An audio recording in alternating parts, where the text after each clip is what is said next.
You can't quantify the heart of a kings, queens, and in-betweens. Welcome to Dr. Boxing Talk. Stream starts now. The champ is here! The champ is here! The champ is here! The champ is here! The champ is here! The champ is here! The champ is here! The champ is here! If I tell you I'm good, probably you will say I'm boasting.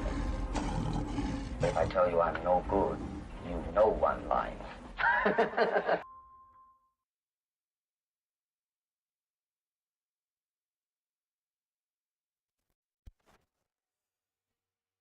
Yo, yo, yo, yo, yo. Good, great, grand afternoon to y'all, man. Y'all know what time it is. The doctor's in the house. What it do, brethren and sistren? Let's get to it, man. I'm gonna go ahead. Let's the fight's about to start, so we don't want to hold up any longer before we get to it, man. I'm gonna start off with our prayer as always, so please join me by your head. Yo, shout out to Oscar. We gonna get to that. Please join me by your heads in prayer. Dear Heavenly Father, Lord, we thank you for your blessings. We thank you for all the things that you lead us through, Lord. We ask that you protect us from the evil things going on in the world, the death and destruction, and the people with bad intentions, Lord. We ask that you keep our intentions pure and keep us on the right path and give us the strength and the courage and the faith to do what's right, even when we're tempted by those things that could be wrong, even if it means taking a shortcut or it means doing something that goes against our values that get us somewhere faster, Lord, in the long run. Protect us from things that be a detriment to our success and our well-being, and most importantly our character, Lord. Please let's preserve our character, and let's keep our faith and our dignity, and keep our thoughts on you, and fortify our foundation of truth and faith, in you, because that's when we have faith in you, then nothing can stop us, and we don't need to worry about any other distractions or anything that somebody else may be doing. As long as we stay focused on you, then in our time of due season, it'll be time for us to reap what we sow, and hopefully what we sow is good. Through Jesus' name, thank you for your blessing. Forgive us for our sins, and bless those that have lost their homes, loved ones, and other things that are essential to living a good life in the California fires, and other people going through some terrible times due to extreme weather conditions and inclemency. In Jesus' name, amen. Amen. Let's get it, man. Let's hit this roll call real quick. We got the fight coming on right now, bro. We just in time. Round one. Carolyn Dubois versus Jessica CAMARA. We gonna do our normal roll call. You know what I'm saying? We got my boy Illuminati back from purgatory. Yeah, I guess he just got off a suspension. Shout out to my boy Mike Mazik in the building, man. Mr. Magic in the building. Mr. Magic with the magic. You know what I'm talking about? We got Smoochie in the building. One time for the ladies. We got my boy Oscar Perez in the building. Said big yes sirski, my brother, my partner, my pal, mi hermano, my PIC, partner in crime. That's old school. You know what I'm talking about? My boy come through with the graffiti on the trap walls, dropping that bread, that cheese, that butter. These biscuits. And just as I say dropping that bread, CAMARA gets dropped by Carolyn Dubois. Oh my goodness. Oh my goodness.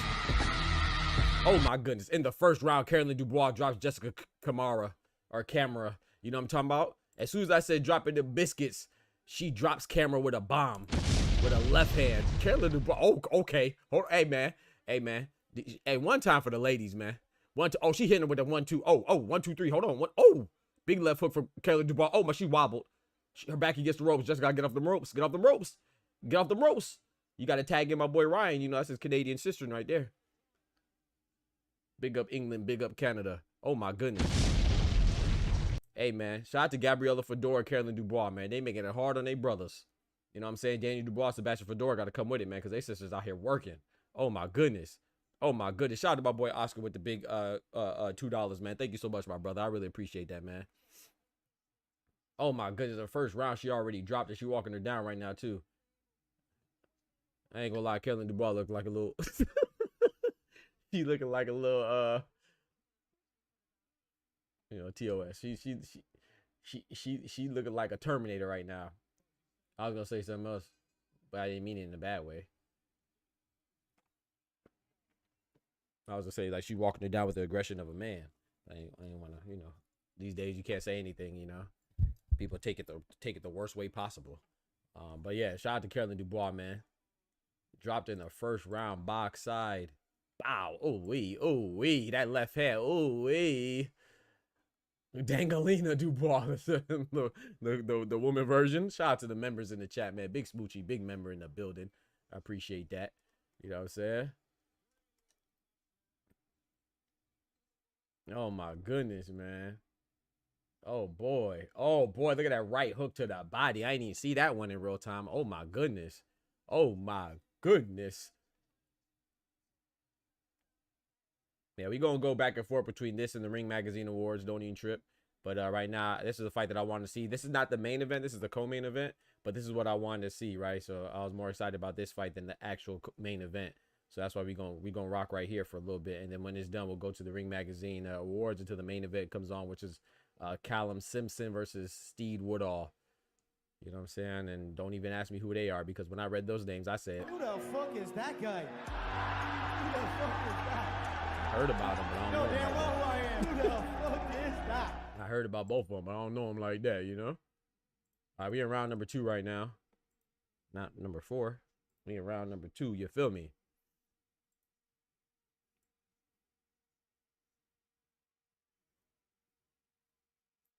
Oh, that was a big left hand from CAMARA.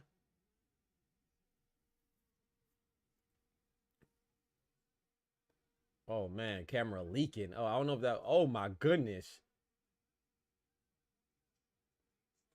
Caroline Dubois and Daniel Dubois, they both look like Ninja Turtles, man. I ain't gonna lie. They both like Ninja Turtles, man. You know what I'm saying? That was a nice punch from Jessica.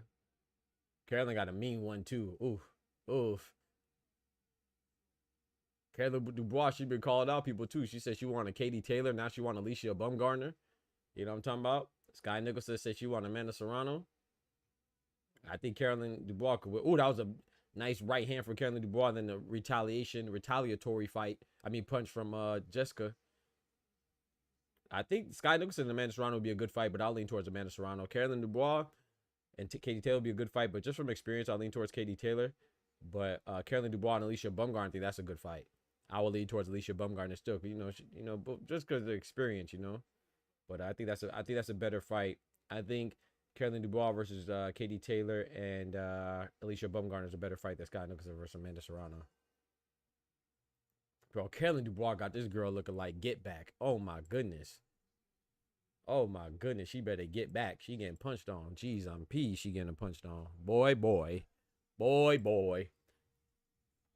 I was watching the Young Guns card, the awards. Then I got to find the Dangalinga card. This stressful. Oh yeah, that Young Guns card. Yeah, I ain't really interested in that. I did see it though.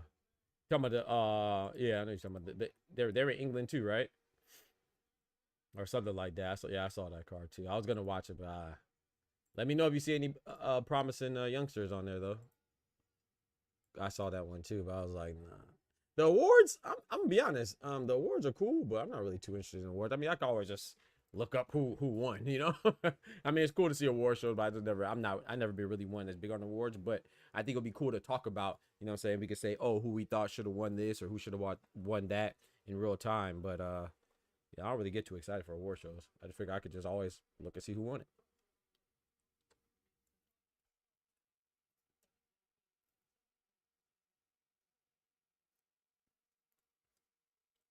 So Camara or Camera, I don't know if it's Jessica Camara or Jessica Camera. It might be a draw if the fight gets stopped now. If the fight goes on, then we'll see how it goes. I mean, they got a cut from a butt, but she getting taxed.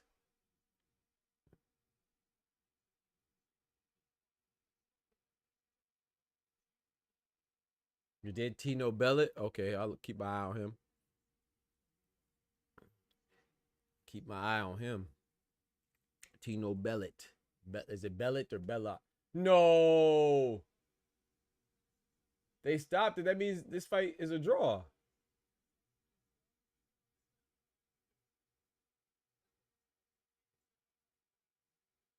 Oh, man. And happy birthday to Carolyn Dubois as well. That sucks. This kind of what happened to Alicia Bumgarner, right? Didn't Alicia Bumgarner's last fight end in the draw as well? Because it was an early stoppage? Oh, that's tough.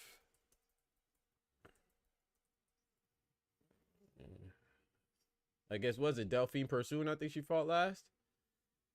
Yeah, ended in no contest. No contest. An accidental clash of heads. And I think the same thing's about to happen here because this is only the second round, right? That's tough. Yeah, that sucks. It's all good, though. Yeah, that sucks, though. Happy birthday to Carolyn Dubois, though. That sucks. You put in all that work and then you get a draw or no contest because the fight gets stopped prematurely. You know, it's not Jessica's fault or anybody's fault. You know, it's just say sometimes that happens. That's what happens in the fight game. You know, that sucks though. Look at Chris Billion Smith in the crowd. CBS. Ah, that sucks because Carolyn Dubois definitely had that one. Dang. I felt bad for Alicia Bumgarner and I feel bad for Carolyn Dubois now. Because, like I said, they were definitely both going to win that fight, I think. That's tough. How's it sound, though, chat? Y'all hear less white noise, right? I was messing with the filters. I thought the filter was on. I have another filter I can put on, too, but I ain't going to put that one on.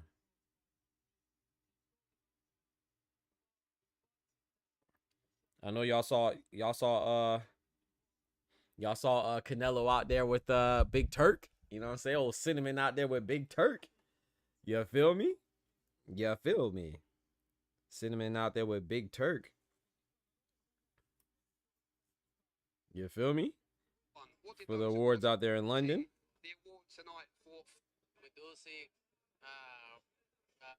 from that as an opportunity and a potential fight. Be another good fight. It's gonna be another good Let's go. Thank you, Smoochie. Whatever is next, we look forward to Ring Magazine fight. Oh well. I do have to ask you. Here. To say just one good fight. So. With his deals and match. Forward to it, my friend. Thank you so much and have a great evening. Anthony Josh, much bigger than this in terms of being to you. One of some beauty. I said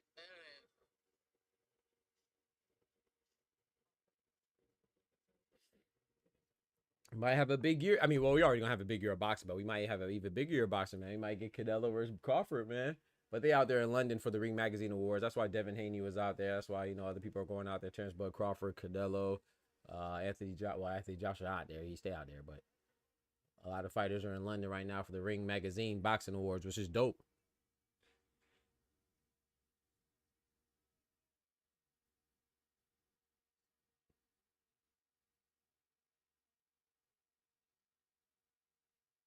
Dang, that's tough for Carolyn Dubois.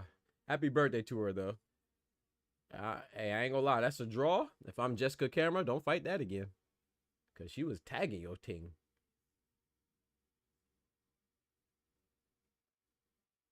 Carolyn Dubois was tagging her team. Boy, dropped in the first round. Yeah, that sucks that she got a draw. That sucks. Canelo makes me sick. I see the pic on Facebook. Why is Canelo make you sick? What my boy Cinnamon do now? You know what I'm saying? What did my boy Cinnamon do? So he out there gonna hit him with that bing, bam, boom, bam, bam, bam, bam. All right, let's check out these Ring Magazine awards now.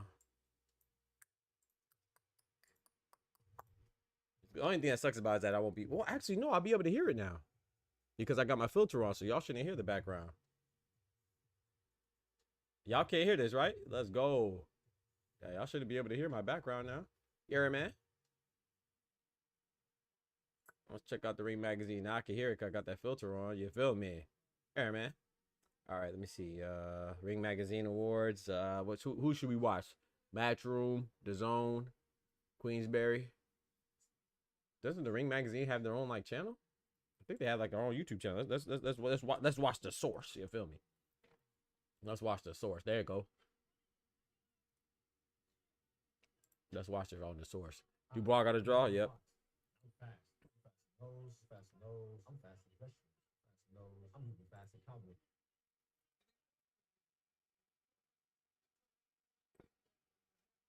Canelo presented an award. Let's go.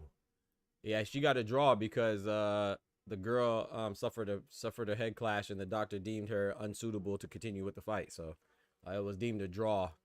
That sucks for Carolyn. It was similar it was a similar fashion to Alicia Bumgarner, right? They go Joshua Boatsy in the background, Evander Real Deal Holyfield in the foreground.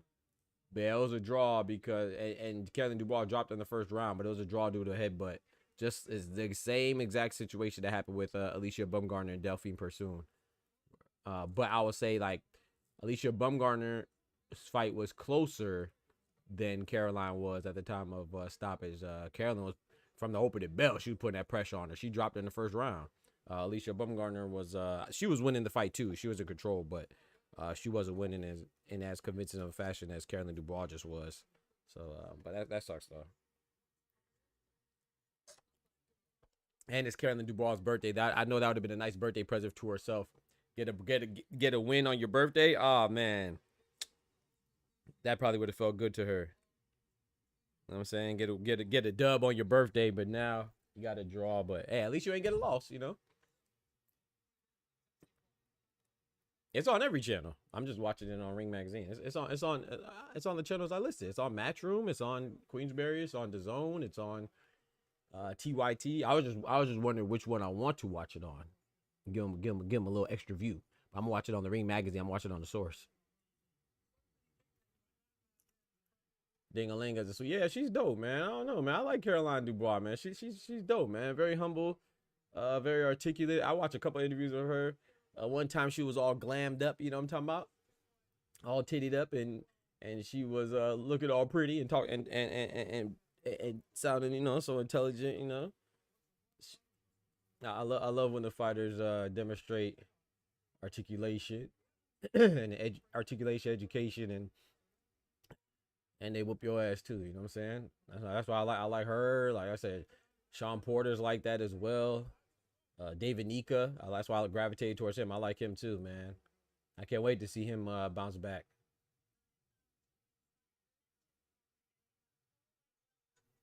So I'm looking forward to I know y'all be on my head top. I like Frank the Ghost Martin too. You know what I'm saying? Handles himself very well. But I like to get ratchet too. You know, I like Tyson Fury too. Ratchet ass Tyson Fury. You know, I like trash talkers too. But I like the ones that trash talk and back it up. I don't like the ones that just trash talk and can't back it up. Whack, yeah, it is whack for her. Karma in the building. Caroline Dubois is dope. It's my first time seeing her. Oh, okay, yeah, no, she's dope. Out of the 5 fights Turk wants to make it happen, which one would you like to see the most? I mean, I wasn't too impressed, man. Like, what'd he say? Because he said he wants Canelo Crawford. He said he wants Chris Eubank and Conor Benn. Boo. I mean, that's like a local fight, right? You know what I'm saying? That's an English fight. You know, if you're outside of the English community, you're not really too excited unless you just really like Conor Benn or Chris Eubank Jr. Like that's like a domestic fight, you know. So I'm not excited about Conor Benn and Chris Eubank. Of course, I'd watch it, but I don't really care for that fight. Canelo Crawford, like I said, you know, I like that fight to happen, but that's not a fight that I'm clamoring for.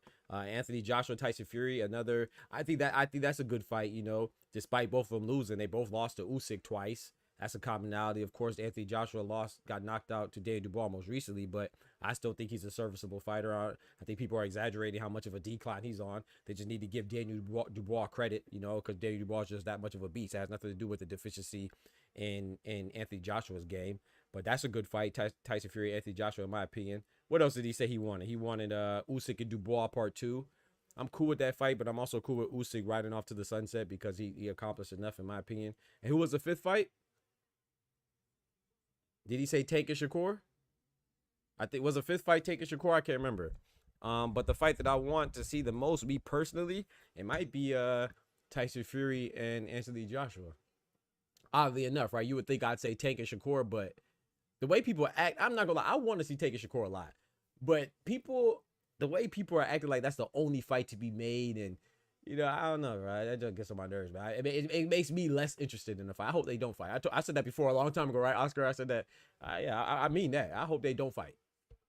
I really do. You know what I'm saying? You got people talking about, oh man, if they both from the same, they ain't even got to be for the same country these days. They just got to be for the same region. You know what I'm saying? If they both from England, Tyson Fury and Anthony Joshua. No one talks about them fighting that much. You know what I'm saying? They ain't fight for freaking the entirety of their career. They came up together in the same country. No one was crying like they couldn't accomplish anything in the sport if they didn't fight. No one's asking for freaking Lomachenko and Baranchenko and it's okay because they say they're countrymen. Well, I feel like everybody should say that. So we shouldn't ask for any more Mexican versus Mexican fights. No more Jamaican versus Jamaican fights, even though that doesn't really exist. But you know what I'm saying? No more American versus American fights. You know what I'm saying? No more of that.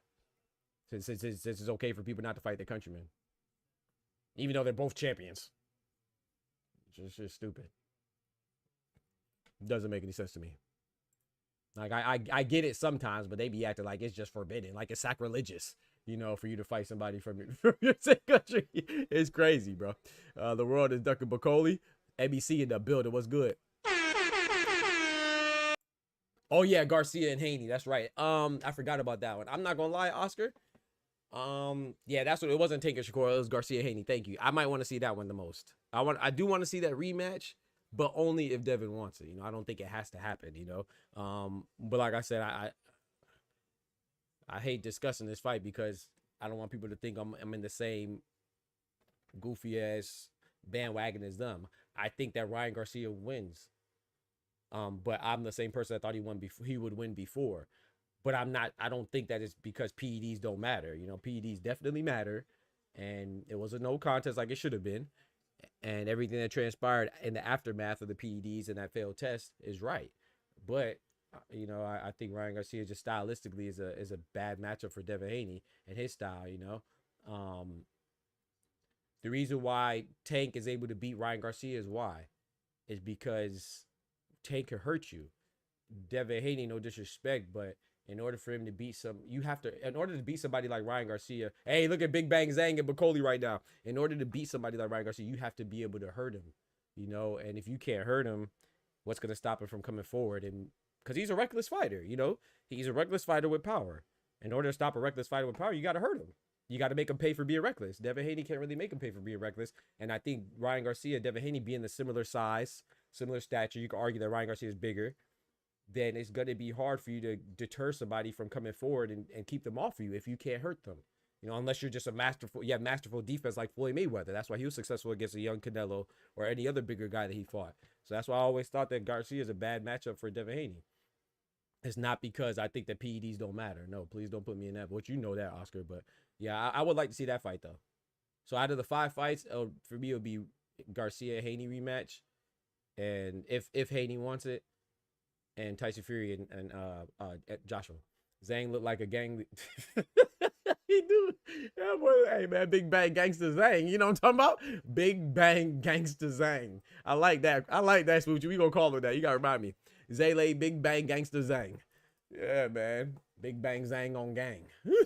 I like that. I like that, Smoochie. That was dope. Shout out to Smoochie, man. Big Bang Zang on gang. MEC said the world is ducking Bacoli. I agree, but I think Bacoli, man, I hope he's not hype, man. Shout out to Bacoli. I just hope he's not hype because everybody knows, especially if you hopped in that square circle before yourself, when it comes to boxing and sparring, it doesn't always go how I went in sparring, man. You know, sometimes you're working on things. And if people are working on things when he made them look bad in sparring, then, you know, they may not be as scared. But however, I think Zhale Zhang didn't want to fight him, obviously, because he was ordered to fight him, right? And then Ajit Kabayel, he was also ordered to fight him. He didn't want to fight him. And Zhang and Kabayel are fighting each other. So those two are both declined Bacoli. So I think it is more truth than it is a fib. But at the same time, I'm not 100% convinced. But I like Bacoli in a lot of fights, though. I just don't know. You know what I'm saying? His best win is his last win, Jerry B. Baby Anderson. Remember, he lost to Michael Hunter, which he did say he'll get back. He said he's willing to fight Michael Hunter again, which I don't really think is necessary. I think it would be more necessary if Michael Hunter like did something and beat somebody else that had some momentum or something. But I don't, just to go revisit that fight, he could always say, oh, I had a bad shoulder, that's why I lost. You know what I'm saying? Whether that's true or not.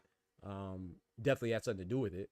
But yeah, I don't think there's really too much of a point to go revisit that fight unless it's justified. But if he just wants to get it back, which he said he's willing to get it back, then yeah, let him go get it back. I agree with you that people are ducking Bacoli. Shout out to the big bad man out of the Democratic Republic of Congo. The big bad man out in Congo. Yes, sir. Shout out to Bacoli, man. Don't forget to smack that like button. You feel me?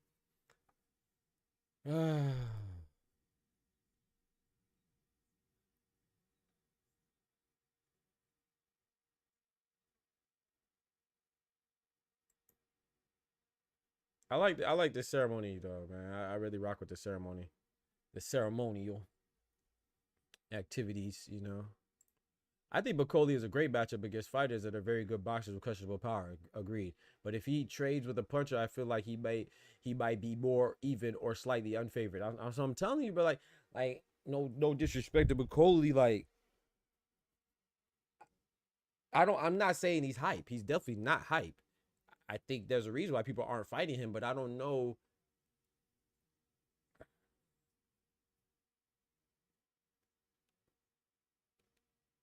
He's like, this is not a good example through and through because Subriel Matias is coming off of a loss, right? I mean, he had a bounce back win against Roberto Ramirez recently, but Subriel Matias is a good fighter. I think we can all say that. Gary Antoine Russell.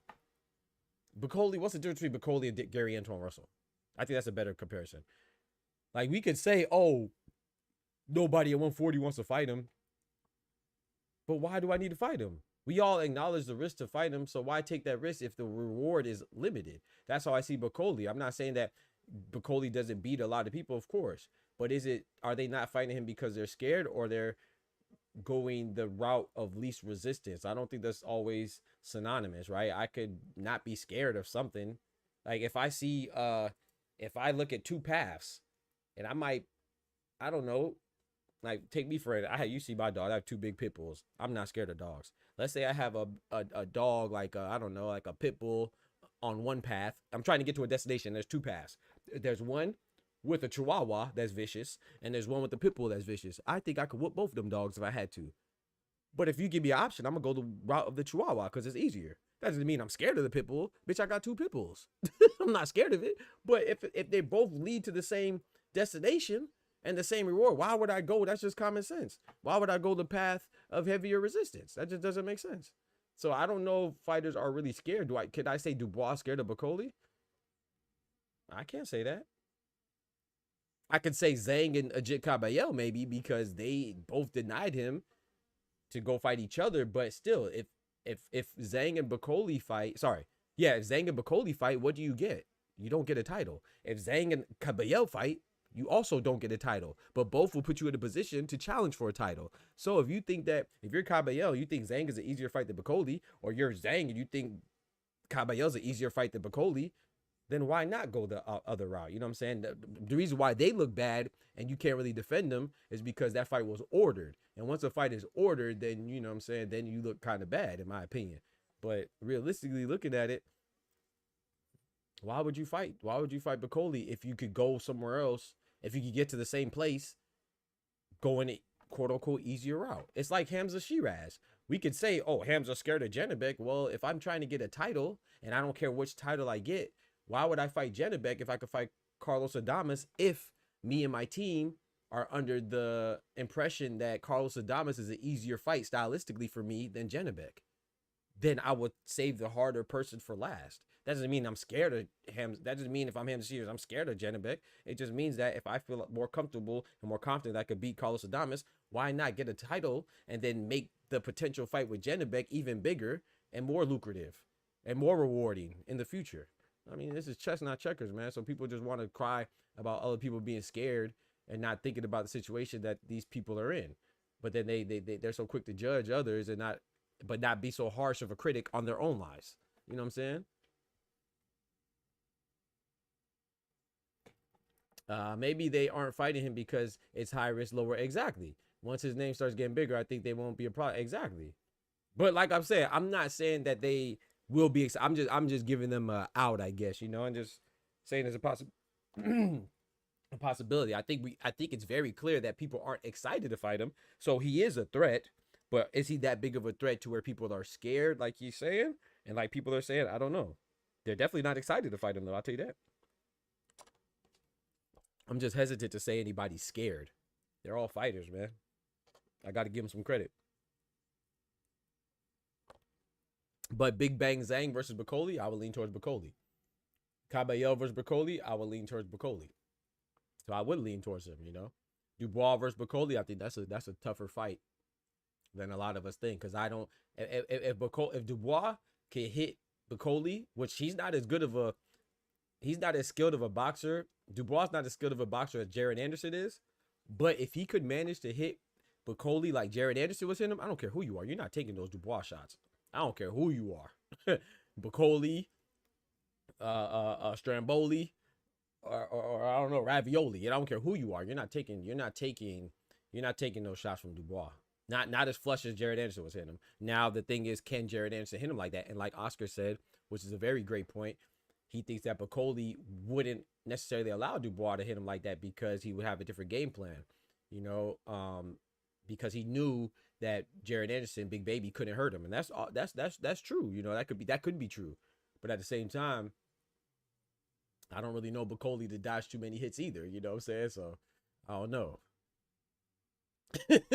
Bacoli, Stramboli, Ravioli. I don't care who you are. You're not taking them shots from Dubois.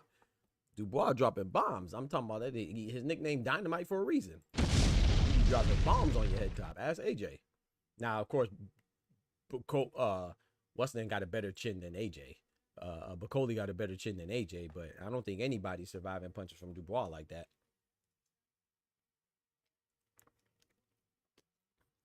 Dubois seems like he got that remedial power. I should say that. God forgive me. I should say that.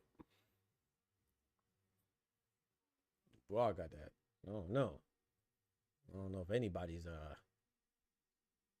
but yeah, if he gets a belt, then we'll really see. But there is such thing as somebody not being worth the risk outweighing the reward. That same with you know, I don't like Teofimo, but same with Matias. That's why I was like, man, if he fights Matias, shout out to him. But Matias is no longer a champion, so you don't really have a reason to fight Matias.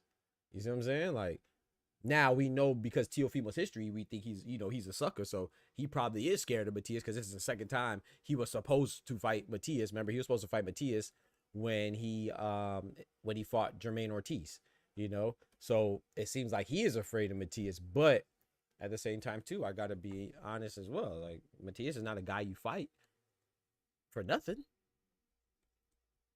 You know what I'm saying? If you're a belt holder and you don't have to fight him, then, I mean, because he's not a mandatory for the WBO. You know what I'm saying? So why? He's not worth the risk. Even though I wish he would fight him, because I think Matias will, even if he loses, I think he'll put pause on Teo. But That's just my opinion on it. All right, let's see this other fight, man. They just talking. Okay, the fight's not happening yet. But like I said, I definitely think that Bacoli is something. I think he's the closest thing to a boogeyman that we have. Like, you know, we try to name boogeymans in every division. I think the closest thing to a boogeyman in heavyweight is Martin Bacoli. People seem the most reserved in fighting him. I'm trying to think, like in 135. I think Shakur Stevenson is the boogeyman at 135 for different reasons. I don't think people are scared of him because he gonna knock him out or nothing, but they just don't want to fight him because they don't want to be involved in a lackluster fight and somebody that'll make them look bad. Like, even if you get knocked out by like Tank or something,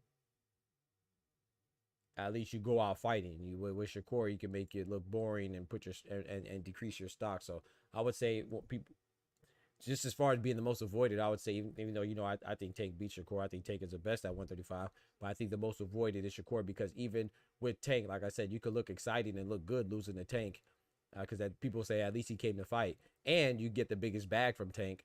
So, you know what I'm saying, the reward matches the risk. With Shakur, it doesn't necessarily match the risk. The reward doesn't necessarily match the risk. I mean, right now it does because Shakur's a champion, you know. But so I think he's probably the most. Just thinking of the actual definition of boogeyman, just being the most avoided, I would say Shakur is the most avoided at 135. I would say 140.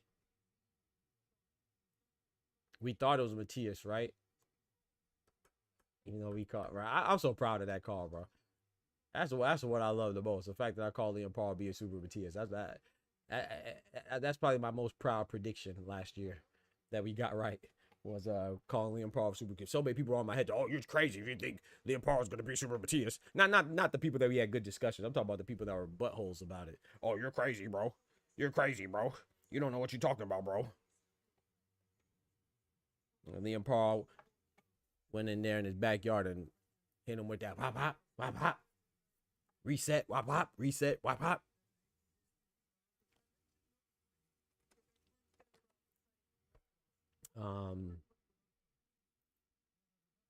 Yeah, I don't know who the boogeyman at 140 is. I don't really think there is one. Maybe Gary Anton Russell, I guess, right now, or maybe Super Matias still. I don't know. 126. I don't know who the most avoided is. I know who the most avoided should be at 126. That's Rafael Espinosa. He should be the most avoided. I don't know if he actually is the most avoided, though. 122. I mean, I would say MJ Ahmadaliev just because anyway doesn't want to fight him. But I don't know if he's really the most avoided. I'd say maybe MJ. 118. I don't really think. I think they're all willing to fight each other. Shout out to 118. They just haven't happened yet, but I think they're willing to fight each other. Shout out to the bantamweights. 115. I don't know at 115 who's the most avoided. I think Puma wants to fight anybody. Puma Martinez, shout out to him. I think Bam Rodriguez is willing to fight each other. Anybody. I think Fumalady Cafu is willing to fight anybody. Shout out to them. Let's go up to 147. Welterweight, I think is Boots. No question. Boots is the boogeyman at 147. 154.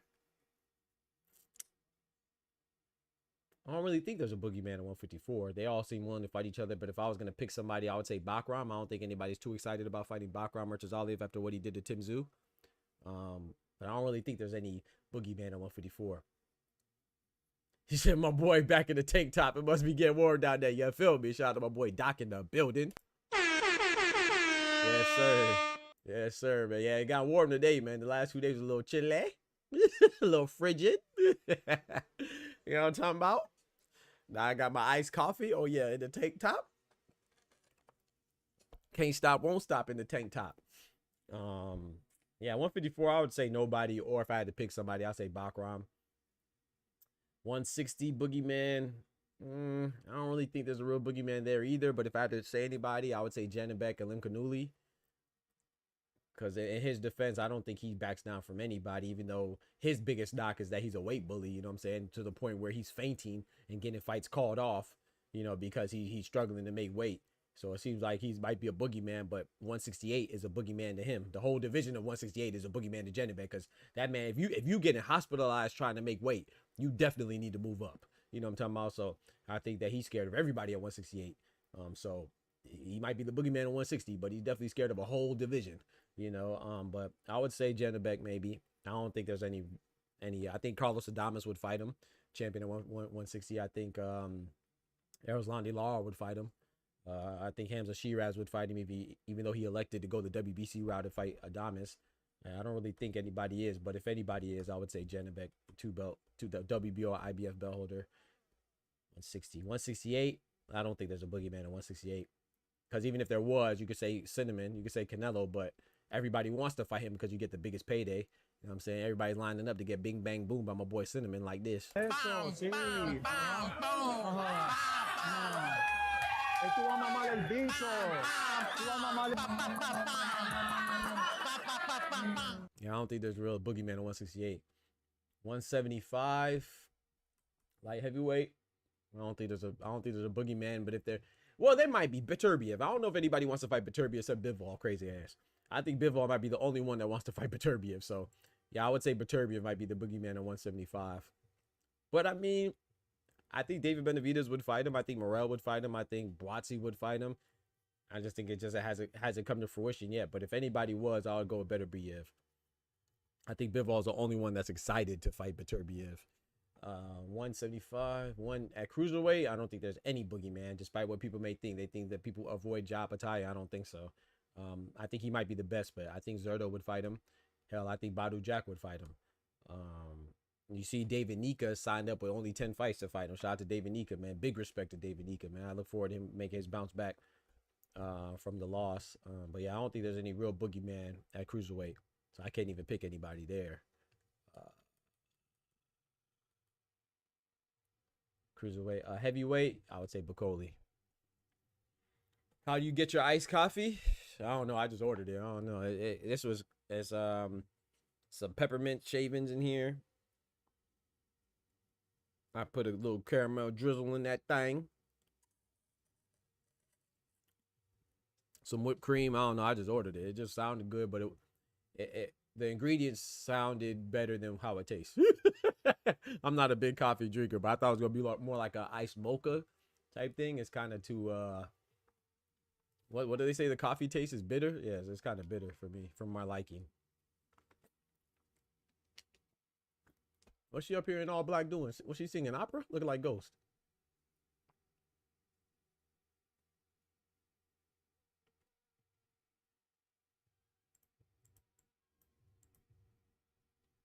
I don't know. I feel like Lauryn Hill would kill this song. Manza Musa in the building. What's good, brethren? I feel like Lauryn Hill would be killing this song right now if she was up there singing. You know what I'm talking about? Miseducation of Lauryn Hill. Shout out to Lauryn Hill, man. Her late ass. She be late to concerts. Somebody need to pull up on Lauryn Hill, man. Lauryn Hill don't care where you travel from, boy. She don't make it, she don't make it. That's tough. Shout out to Lauryn Hill, though. She's a trifecta, right? Actress, singer, and rapper. Probably multi other talents as well. Kind of like Jamie Foxx. Jamie Foxx is a trifecta as well. He's a comedian, actor, and singer. Who else is like that?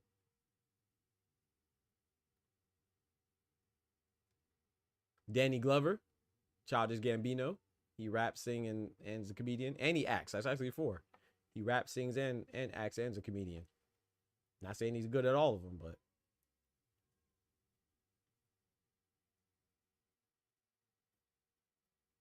Mariah Carey could sing. I don't know if she can act, though. And Jennifer Lopez. It's so funny that, you know, it always sounds funny because Jennifer Lopez and Mariah Carey, you know how they don't like each other? They're the opposites, right? Mariah Carey could sing, but they say she can't act. Jennifer Lopez could act, but they say she can't sing, and they don't like each other. That's just funny. They just need to just borrow each other's talents, and then they'll be perfect. I know Usyk pissed about the Dubois rematch. You think it's gonna happen? I don't know if it's gonna happen, man. I don't know if it's gonna happen. I wouldn't be mad if that does not happen, but I mean, he said he welcomed it. Oh, he welcomed it. I don't know, man. Usyk might be about that life. Lauryn Hill would show up at the Tank fight. Facts. I'm telling you. Lauryn Hill, she be late as hell, man. Go try to book a Lauryn Hill concert and look at the comments. Look at her. Her reviews are terrible, man. They say, oh, if she does show up, she about 4 hours late.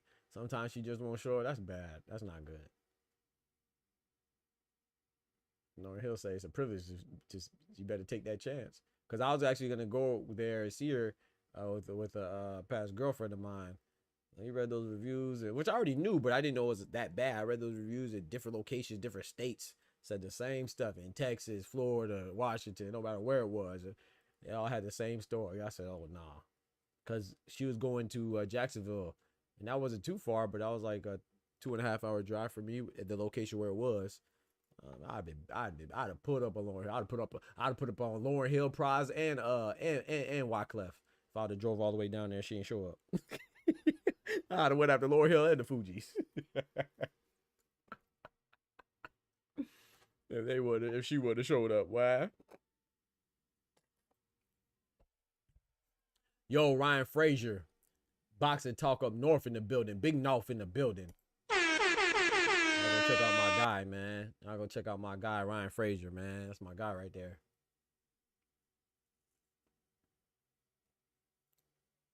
Prize in jail. I don't know. I know he owed some money. I don't know if he actually is serving jail time. I know he was supposed. I know he had that big old case, on money laundering or fraud or whatever he was doing, something with money. Yeah, I don't know. He might be in jail. I'm not sure. I'd put up on his ass in jail too.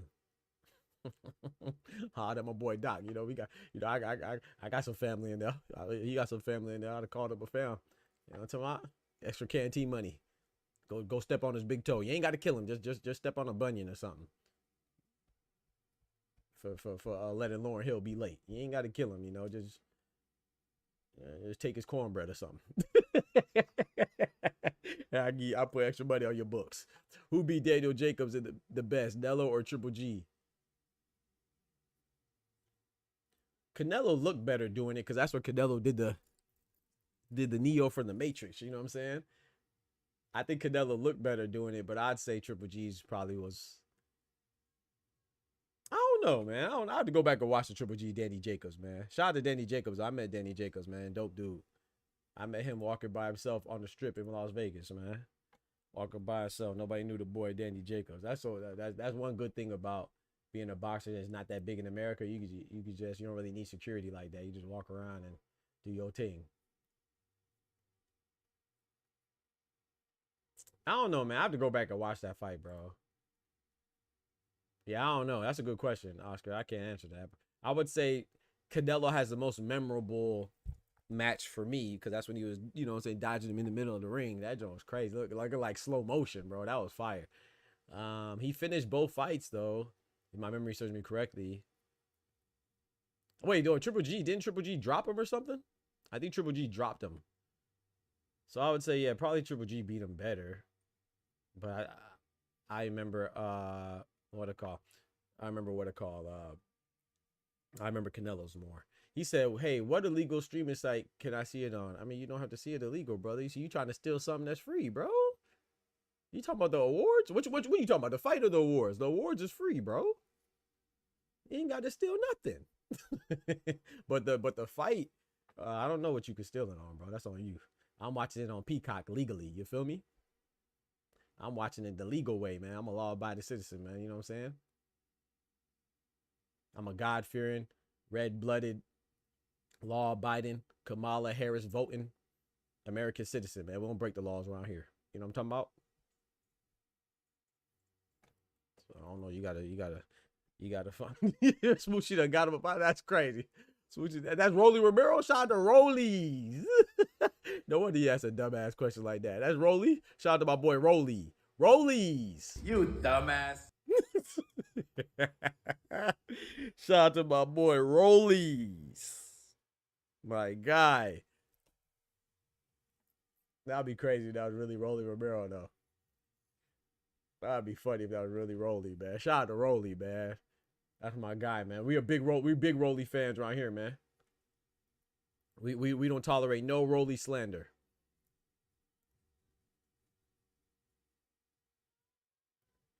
What do you think? What do you think, Oscar? Who do you think beat Danny Jacobs better? Canelo or Triple G? What do you think, bro? I didn't ask you your opinion. Yeah, I appreciate it, Smoochie. I'm looking at him right now. I don't really have a who y'all got in Callum Simpson versus Steve Woodall or Steed Woodall, man named Steed, like a horse. Hey, but they're English, right? Isn't that that's the same guy? Not the same guy, but that's the same place where the dude called AJ a big stallion of a man. So it makes sense as this guy's name is Steed. They love them some stallions over there in the UK, I guess. Big stallion of a man. I would never describe it. Big stallion of a man is crazy. Hey, man. AJ better watch his back, boy. They love him a little too much over there, boy. Not sure. Never seen him fight yet, me either. Maybe if I seen him, I don't recall. So maybe I seen him on like the undercard or something before. I don't know. I don't recall. Don't forget to smack that like button too. You know what I'm talking about? Appreciate it. Yeah, she's still singing, Smooch. That's why I said, oh, come on, man. She's still singing. Shout out to her. All I hear is I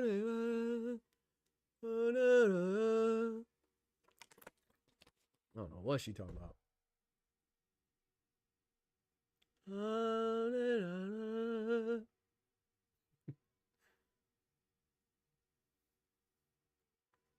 I don't even know if she's singing with words or she just harmonizing. I don't know.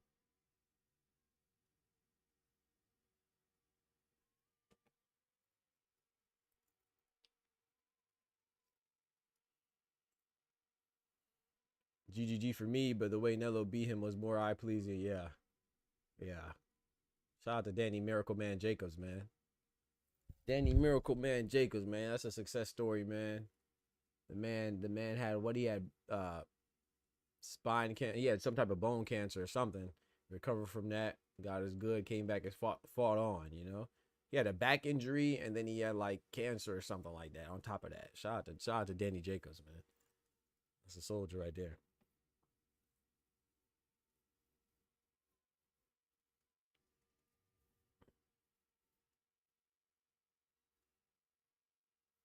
He said, B-Dog in the building. He said you got Canelo because you thought Danny beat Triple G. Hey, I'm not mad at that. Not mad at that. I remember that fight was pretty close. I just remember Triple G knocked him down. I don't remember when, right? If my memory serves me correctly. I think he knocked him down. Once. I don't know, once or twice. I don't remember. I think once. But yeah, I got Canelo. Just because like I said, I just remember that sequence with dodging his shots.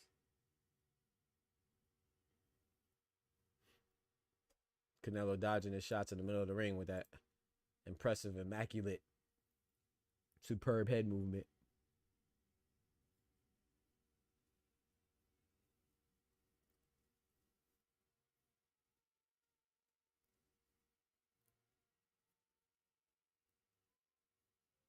See, he got dropped kind of early, but did well the rest of the fight. Okay.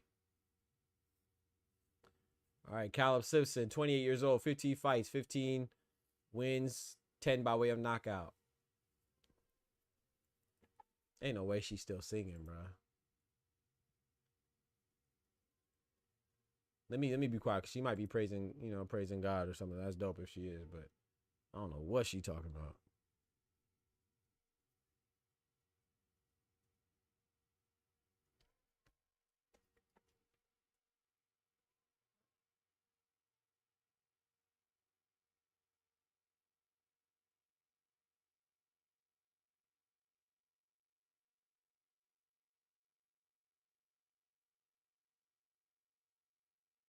Said, speaking of Simpson, what's going on, Truck System?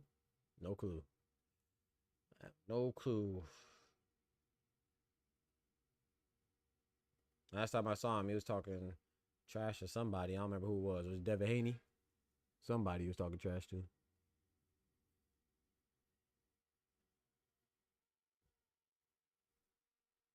All right, let's get it, man.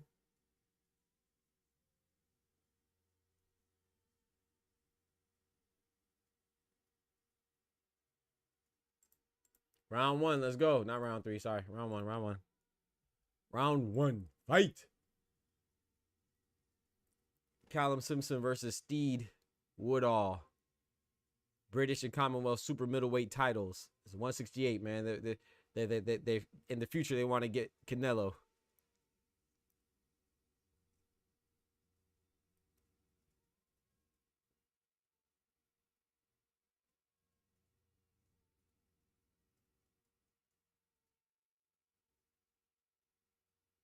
Nice combinations from Callum Simpson.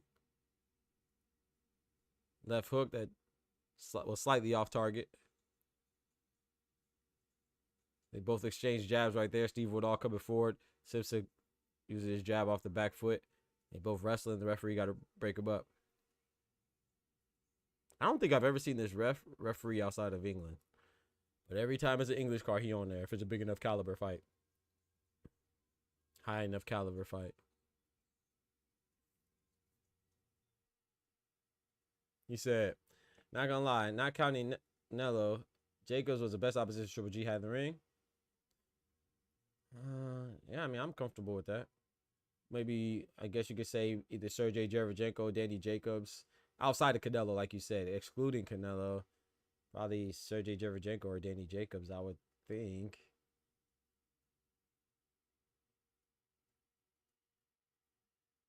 I can't think of anybody else close. Maybe what's the dude from Canada that also David Benavidez beat too? He was pretty good. It was more so power, but I can't remember the dude's name. He's from Canada though. Big puncher.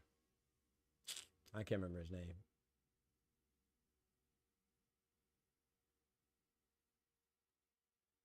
He shaved the side of his head.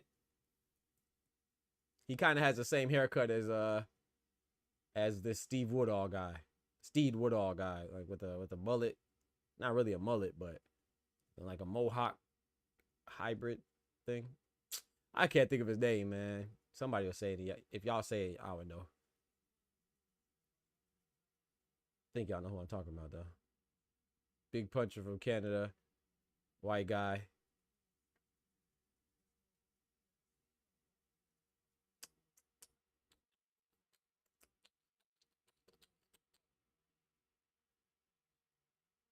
David Lemieux. Thank you, B-Dog. I knew B-Dog would know it. Yep, David Lemieux. Exactly. David Lemieux. He was pretty good. David Lemieux.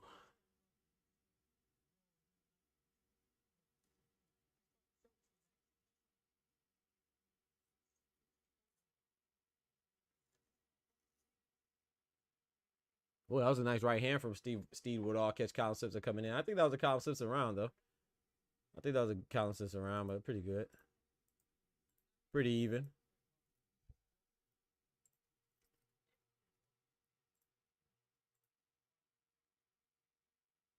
I'm gonna cut off this Ring Magazine thing though. Y'all let me know when y'all let me know when some consequence happens, because they just talking. I hear that talking in the background. Yeah, off the top of my head, I would probably say those guys. I mean, who else he fought? He fought Willie Monroe Jr. That was a slick fighter. The people I can remember Triple G fighting: David Lemieux, Canelo, of course, we excluded him. David Lemieux, SD, Sergey Derevyanchenko, Willie Monroe Jr., Curtis Stevens, because he made the face. Danny Jacobs.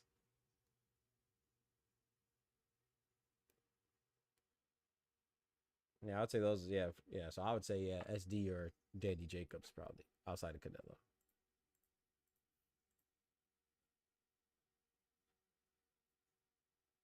Willie Monroe Jr. was actually doing pretty good while it lasted. You know, he's a slick fighter. He's doing pretty good. Nah, it was a draw. Critch, Emex Critch. It was a draw due to a head clash. It ended in the second round, but she dropped her in the first round. Caroline Dubois was doing very good, performing very well, but it was called off, and so it was a draw because it was only 2 rounds that transpired. So it's too early to make an official decision. But Caroline Dubois was looking good though. Jessica CAMARA was fighting back, but they fighting right now. Similar to how Alicia Baumgartner and Delphine Persoon ended due to a clash of heads, you know, so it was a no contest. So unfortunately, we had no winner determined. Shout out to Caroline Dubois. She looked very good. Oh my goodness. Oh boy. Right upper, left hook to a right upper. Oh, he going down. Oh Lord. Callum Simpson dropped Steve Woodall. Box side. Is it a fight on DAZN? I'm watching it on Peacock. It might. I don't know if it's on DAZN. It probably is though. Yeah, I think DAZN and Peacock work together. Yeah.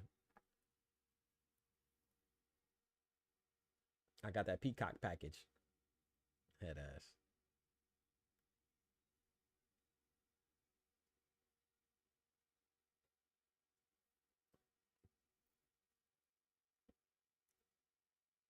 Oh, right hand from oh. The referee stopped it? I don't like that stoppage. Nah, I don't like that. It's not horrible, but I don't like that stoppage. Oh well. Shout out to Steve Woodall for trying. Shout out to Callum Smith though, for winning. Not Callum Smith, Callum Simpson, excuse me. I don't like that stoppage. I ain't gonna lie. But he's an undefeated British champion, so that's what happens, man. You got to fight back at all times, man. You got to win convincingly because the cards are stacked against you, man. They're looking for an excuse to let him keep his undefeated streak and move on victoriously. So, it is what it is. But I didn't like that stoppage myself. But at least he gets to fight another day, though. At least he didn't get hurt. But I didn't like that stoppage. Premature, I agree with you. I didn't like that stoppage at all. I know the guy just got dropped, but gosh dang, give him a chance, bro. I ain't like that at all. Not me. He jumped the gun a little bit, yeah. I ain't like that. I say, you can't argue with it. He was. The guy was definitely losing. But just never know, man. Like I always say, it's a fine line though. Shout out to the refs, but it is a fine line to tread, right? Because somebody can get hurt, chronically or even fatally, right? But then at the same time, too, you stop it prematurely, somebody could make a comeback like the late great Diego Corrales against Castillo, and that wasn't even nearly as bad as that. So I think he could at least give him another chance. Give him a chance to at least have his hands down and not fighting back or get dropped again or something. Like he wasn't swinging, but he wasn't defenseless. Male Fighter of the Year nominee Usyk. Bam. Daniel Dubois. Okay, but bam. I mean, I'm not mad at that, I guess. Yeah, it's not bad. Thanks, bro. I appreciate that, Emex. Thank you, bro. God bless you, bro. Appreciate you, man. Shout out to Emex coming through the building, man. Yeah, fight's over with, man. I wish Steve Woodall would have got a little bit more of a chance to show his worth, and then I wish Caroline Dubois and Jessica Camara didn't do the head clashes. But hey, that's boxing sometimes. There was a guy on the undercard. I don't remember his name. Something Howe. He got a nice stoppage, bro. He dropped Buddy 3 times to the body. Bow, bow, bow. Male Fighter of the Year nominee, also Beterbiev. Junto Nakatani. There we go. Oscar Collazo. Hey, Oscar Collazo's a good one. He's a minimum weight fighter. He's a champion down there. So a lot of people overlook him because he's small, 105 pounds, whatever minimum weight is. So, but Oscar Collazo's nice, man. He's been dominating his division. Shout out to him. But, Male Fighter of the Year. It's hard to go against Usyk because, first undisputed in 25 years, but he fought twice. Anytime you're the first person to do something in a quarter century, I think you should probably get whatever award that you can get. But he wasn't necessarily an underdog. If you look at somebody like Daniel Dubois, especially if you're going like a full 12 months as opposed to just like if you go a full calendar year as opposed to just 2024, in 12 months, Daniel Dubois fought 3 different people and he was an underdog in all 3 matches. Jarrell Baby Miller, he wasn't a big underdog, but he was an underdog. Philip Hergovich, he was a sizable underdog, and then he was a pretty big underdog, a very big underdog against Anthony Joshua. He won them all. So that to me, that's fight of the year type things. But I don't know. That's tough. That's a tough category. I like Junto Nakatani, but I don't think he's fighter of the year. He didn't unify. Bam Rodriguez, he beat a whole bunch of old folks. He out there looking like Jake Paul. I'm not going for that. Beterbiev, I think Beterbiev is good. He beat Callum Smith and Bivol for undisputed. Callum Smith is okay, but that win is not that impressive. Callum Smith is a good fighter. I like Callum Smith a lot. Y'all know that. But Callum Smith has 2 losses. one to Canelo and then Beterbiev. There's no shame in those losses, but Callum Smith, when he lost to Beterbiev, you could see him as a guy moving up, right? He moved up to 175. I think, but he fought Beterbiev. Don't correct me if I'm wrong, but I think Beterbiev was his second fight at 175, because I think he lost to Canelo, fought I can't remember the guy's name he fought and knocked out at 175 for his debut, and then he fought Beterbiev and lost. So he fought twice last year, which is impressive, at the top of the year and at the bottom of the year. I think he fought Callum Smith in January. But that's not... Bivol is impressive because Bivol is undefeated. You know what I'm saying? That was 1-2 fighting. Beterbiev and Bivol fighting 1-2. And it was a controversial win. Some people thought Bivol won. Some people thought Beterbiev won.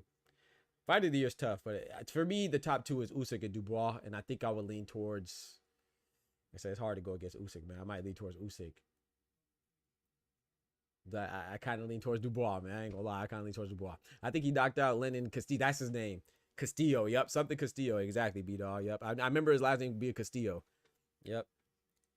Yeah, he knocked him out cold, too. I think he had his legs shaking like booty meat. I think he had his legs shaking. If I tripping, I just knew he had his legs shaking, right, B-Dog? Yeah, I think he had that boy doing a steak leg from his back. I said, oh, Lord. All the boxers looking sharp tonight. Yep. Extra props for being a guy like 50 pounds heavier, too. That's true. Usyk, yeah. Tyson Fury, you're right about that. You're right about that. Yeah, it's tough to go against Usyk, but I would pick Dubois. Because the pound for pound king, I'm giving Usyk. Usyk's number one pound for pound to me. I know it's tough between Usyk, Bud, and Inoue. Those top three, they're interchangeable, but I would go with Usyk. But fight of the year, I would lean towards Dubois. Yeah, he definitely did. Yeah. That was, Callum Smith did his thing. Yeah, that leg shaking, boy. I mean, it's not funny because I was scared for him. You know, it's funny now that he's okay in hindsight, you know. But that was a scary knockout, though. In the moment, you know. It definitely was not. I'm laughing, you know what I'm saying, in hindsight now. It definitely was not funny when it happened. That was kind of scary. But now we know he's okay. I can laugh about it.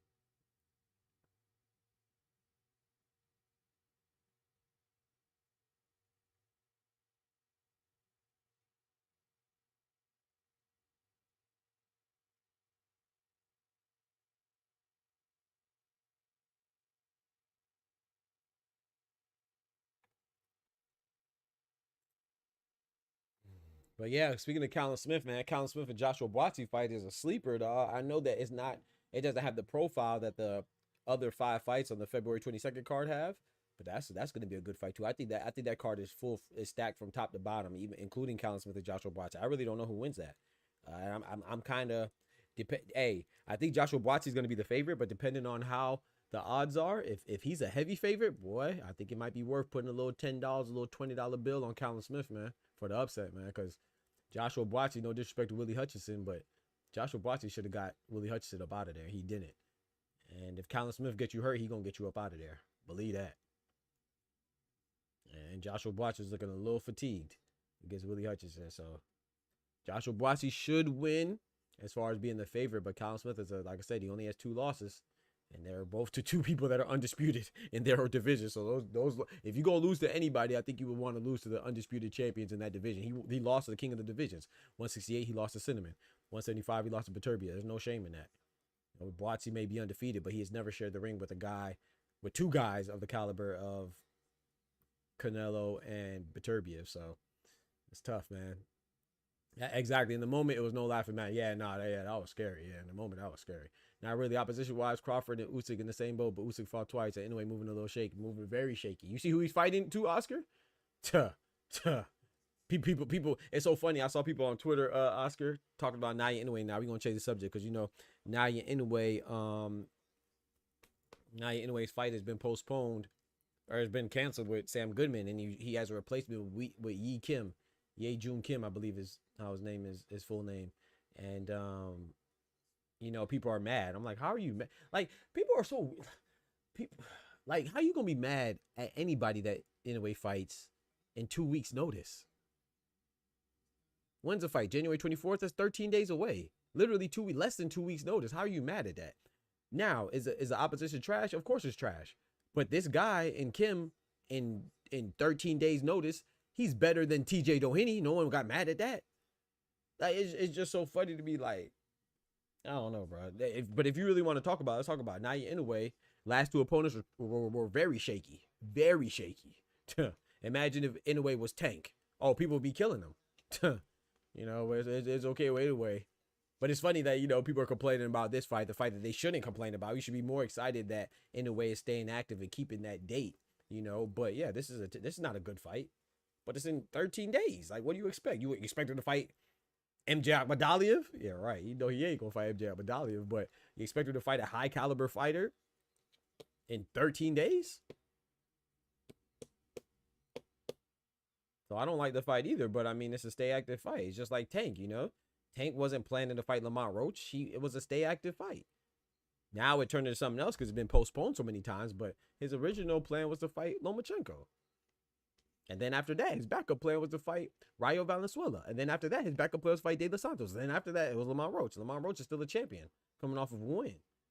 Like I said, Naoya Inoue planned to fight TJ Doheny when Sam Goodman switched up on him and fought somebody else. He planned to fight TJ Doheny. That was not a backup. It was a backup, but it was a backup that had enough time to pick somebody formidable, and he didn't. He picked TJ Doheny. And then Sam Goodman pulled out again. Now he's fighting Kim. Anyway, his last two opponents, if you include his next opponent, his future opponent in Kim, are terrible. But you mad at Canelo fighting an undefeated fighter in Edgar Berlanga. It's crazy. But you're okay with Nick Ball fighting TJ Doheny, who just got knocked out, who got stopped. Not knocked out, but you know what I'm saying? Knockout, stop. You know what I'm saying? He got stopped. I'm always say that. I'm never going to not say that. Y'all mad at other champions, but you're okay with Nick Ball scheduling a fight with TJ Doheny, who just got stopped in his last fight at a weight division below him. But you're mad at Tank for fighting a guy that's a weight division below him, but he's a champion. But you're okay with Nick Ball fighting TJ Doheny, who just got knocked out in his last fight at a weight division below. But Nick Ball planned to fight TJ Doheny. But you're okay with that. But you mad at Canelo versus Edgar Berlanga and Tank versus Lamont Roach and Shakur versus Schofield and it's crazy. Is a replacement? I'm cool with it. Me too. I'm cool with it too. I'm mad at Sam Goodman, not the late replacement. Yep. Me too. But at the same time, I got to give Inoue some blame because this is kind of like, it's kind of like, what's the word I'm looking for? Karma. That's the word I'm looking for. It's kind of like karma, right? Because you wasn't supposed to be fighting Sam Goodman anyway, right? So you look at it like that, it's like the universe is balancing itself out. Like, hey, he's supposed to be fighting MJ Akhmadaliev. Hey, that's what he gets. You kind of look at it like that. He's been trying to fight a guy that he has no business fighting. I'm not gonna say no business fighting because he's the ranked #1 in WBO and IBF, of course. But he was ordered to fight the WBA #1 fighter in MJ Akhmadaliev twice, and he hasn't fought him. You know. And Bob Arum has come out and said things like, "Oh, he doesn't deserve the fight. Nobody knows him," and all this other stuff. So yeah. Now this is his third time trying to fight Sam Goodman. Tried to fight Sam Goodman. Sam Goodman didn't want it. Well, he hopped in the ring and called him out after Louis Neary. Then they were supposed to fight. Then Sam Goodman went and fought somebody else, and then in comes TJ Doheny versus Naoya Inoue. Then Naoya Inoue was supposed to fight him in December 24th for Sam Goodman. Sam Goodman got a cut. Now he's supposed to fight him January 24th. Sam Goodman got another cut. So that's 3 times. It's crazy. Danny Dubois over Anthony Joshua. Ooh wee. Ooh. Anthony Joshua made him do the stanky leg right there, man. Shout out to Daniel Dubois, man. I'm not gonna lie, bro. That overhand right didn't even look like that much pressure, but it was. Davis over Martin. Shout out to Frank the Ghost Martin. What's his KO of the year? Oh, Bruno Soros over Munguia, box side. KO of the year? Let's see if you think Lucas Body versus Asher Silva is on here? I don't think so. I don't think that's going to be on here. What about Brian Norman or Giovanni said? Ooh, Angelo Leo over Luis Venado Lopez. Boy. Knockout of the year? Oh, they did put Lucas Body over Silva. I didn't think he was going to make it. Lucas Body caught a body. Oh, boy. You think they're going to put Brian Norman versus Giovanni Santillan on there? That was a mean knockout, too. Oh, that's crazy. Wait, AJ over Ngannou's not on there? Oh, wow. Out of those, I think it's either Saras over AJ. I like it. I like it. I'm not mad at that, chat. I like that because if you look at it, bro, they sold out Wembley Stadium. It was a title fight. I don't think people realize that you gotta, in my opinion, you have to consider the stakes, man. Shout out to Bruno Saras. That was an upset, and it was in Tijuana, but it was nothing. It wasn't even a 12-round fight. It was a 10-round fight, no belt at stake. Daniel Dubois did that for the belt, to defend his belt. That was the first defense of his belt. Against AJ, he was an underdog. Bruno Saras was the underdog too, of course, against Jaime Munguia. But Jaime Munguia he was just coming off of a loss to Canelo. Well, no, he beat Eric Bazinian and looked shaky, but he wasn't looking hot. You know what I'm saying? AJ was on a 4-fight win streak, right? I think he beat Jermaine Franklin, Robert Helenius, Otto Wallen, and Francis Ngannou. So AJ is a big superstar, one of the top 3 guys in the sport. Gervonta Tank Davis, Canelo, and AJ, with Canelo being number 1. And Daniel Dubois is an underdog. They sold out Wembley Stadium, primarily due to AJ's star power. Yeah, man, I think that's a good choice. Of course, being a prisoner of the moment and thinking of having recency bias, we're gonna lean towards Saras versus Munguia, but I'm not mad at this pick. And then I would say, to me, you know what's crazy? I wouldn't even say Saras and Munguia was a second pick. To me, the second one would have been Angelo Leo coming fresh off a pro box and knocking out Luis Venado Lopez. To me, that would have been number 2. And then I probably would have said number 3. Maybe Saras and Munguia. Bakram wasn't on there? Bakram and Tim Tszyu? Wait, Tim Tszyu might have, that was a stoppage though, right? He wasn't knocked slap out. Tank Davis and Frank Martin was good too, because that was Frank Martin's first loss. But the only thing, like, Tank Davis' star power and expectations kind of overshadow what he does. I don't think that's fair, but every time he wins by he's gonna always be expected to win by knockout. You know what I'm saying? And then if he doesn't win by knockout, people are surprised and it's automatically a close fight or something like that. But yeah, they really got the cheater up here presenting an award like he's not suspended. I ain't gonna lie, I'm disappointed in British boxing, man. I can't believe they just did that. That's crazy. We do not let people who are on the That's juice crazy. discuss real athletes. That's all. That's crazy. I'm actually disappointed in Big Turk for this. I ain't gonna lie. This is supposed to be a showcase of the sport, and you have somebody like this is an award ceremony that should be ambassadors of the sport and have the sport in a good light. He tarnished the sport by having PEDs in the system. That's like having Conor Benn up here presenting an award, or Antonio Margarito. That's what I be talking about, bro. These motherfuckers. That's crazy. Why not have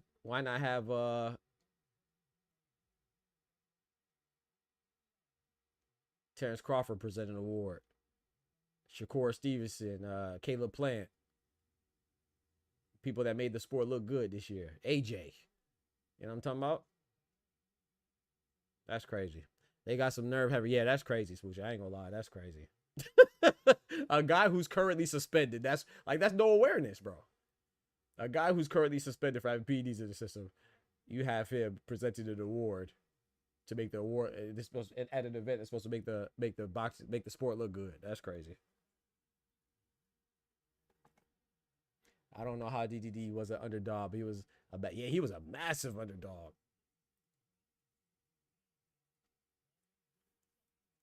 Yes, sir. Congratulations to Daniel Dubois. Shout out to Dubois, man. Dropping them bombs on him.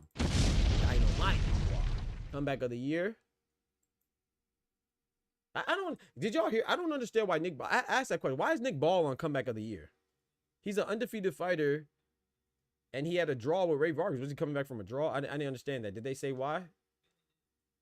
I'm not mad at Billy Dibb. That's a good pick. I'd have went with Daniel Dubois again. Because remember, Daniel Dubois was labeled as a quitter, but Billy Dibb had an injury he was recovering from. So I'm not mad at that. Shout out to Billy Dibb.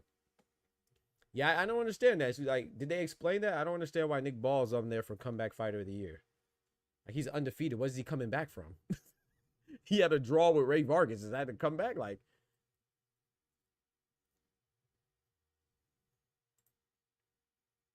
Yeah, I'm not mad at Billy. I think that's a good pick actually. I'd go with Daniel Dubois because I feel like once they assassinate your character by calling you a quitter, that's almost impossible to come back from. And you know, yeah, but I think Billy Dib was like injured or something. Shout out to him.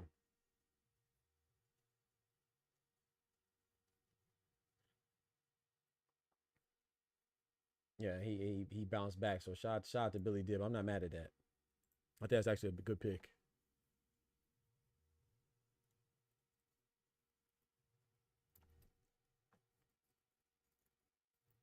I just never understood. Shout out to Nick Ball though. I don't think it's wrong. I just didn't understand. Oh, he had cancer. Ooh. And he had an injury too. I remember him getting injured. Let me look it up. He had cancer too? Dang. I know he got injured too. I remember him getting injured.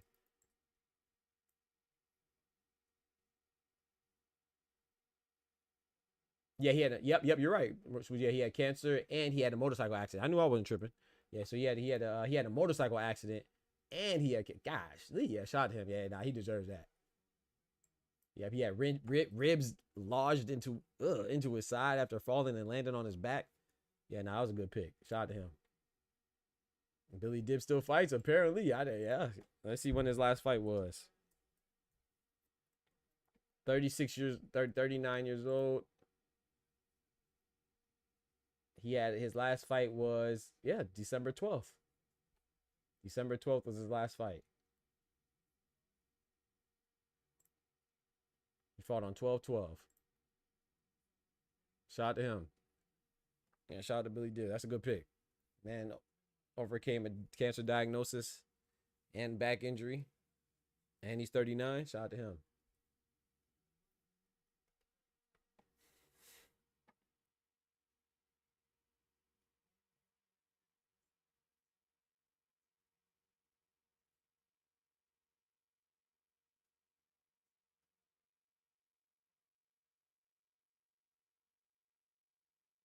Anthony Joshua, Martin McCauley face off. That's funny. Congrats to Billy Dib. That's dope. I'm not mad at the award so far, man. I'm not mad at Daniel Dubois winning. I'm not mad at Billy Dib winning.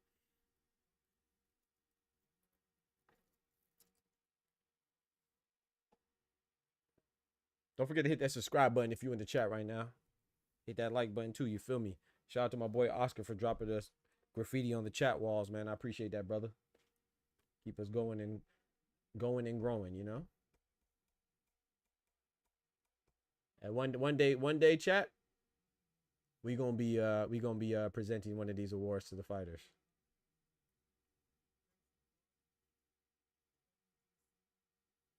I'm gonna present the award that Teofimo wins. I'm gonna slap the shit out of him. No, I'm joking, chat. I'm joking, chat. Yeah, Teofimo gonna win the award that I present. I'm gonna slap five his ass. Five. That's for the hobies.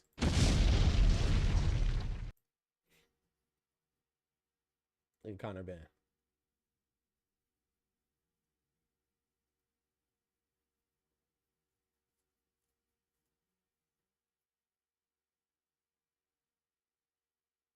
Yeah, they could have had Devin Haney present an award.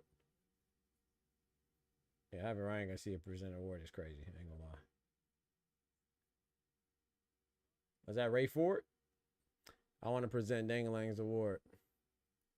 Yeah, you're gonna be that. That's crazy. What do you mean by that? What do you mean by that? Shout out to Daniel Dubois.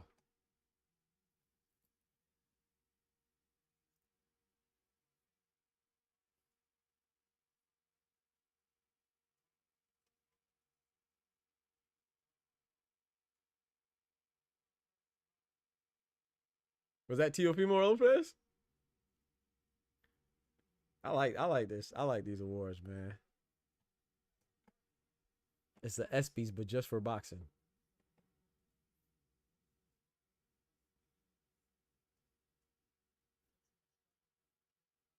I'm trying to hear what he's saying, but I don't want to turn it up too loud and get copyright.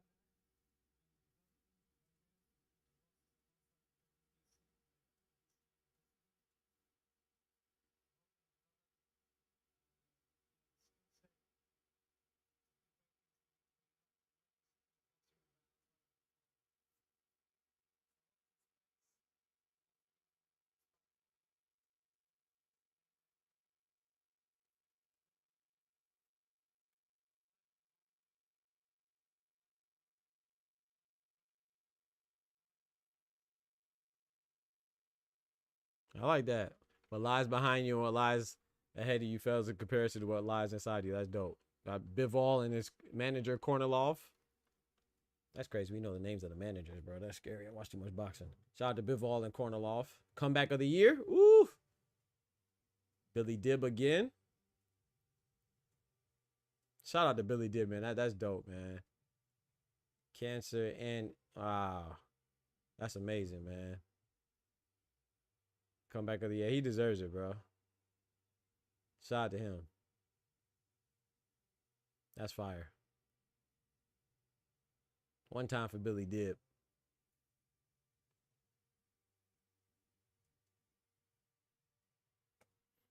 I don't even think Joseph Parker would have been nominated. Joseph Parker, you know, he had a nice little resurgence too after, you know, I think Deontay Wilder was a shell of himself still, but that's still a big name, especially for a caliber fighter, Joseph Parker. And then he beat Zhang by majority decision, overcoming 2 knockdowns. But yeah, I think Billy Dib was the right choice. That's dope.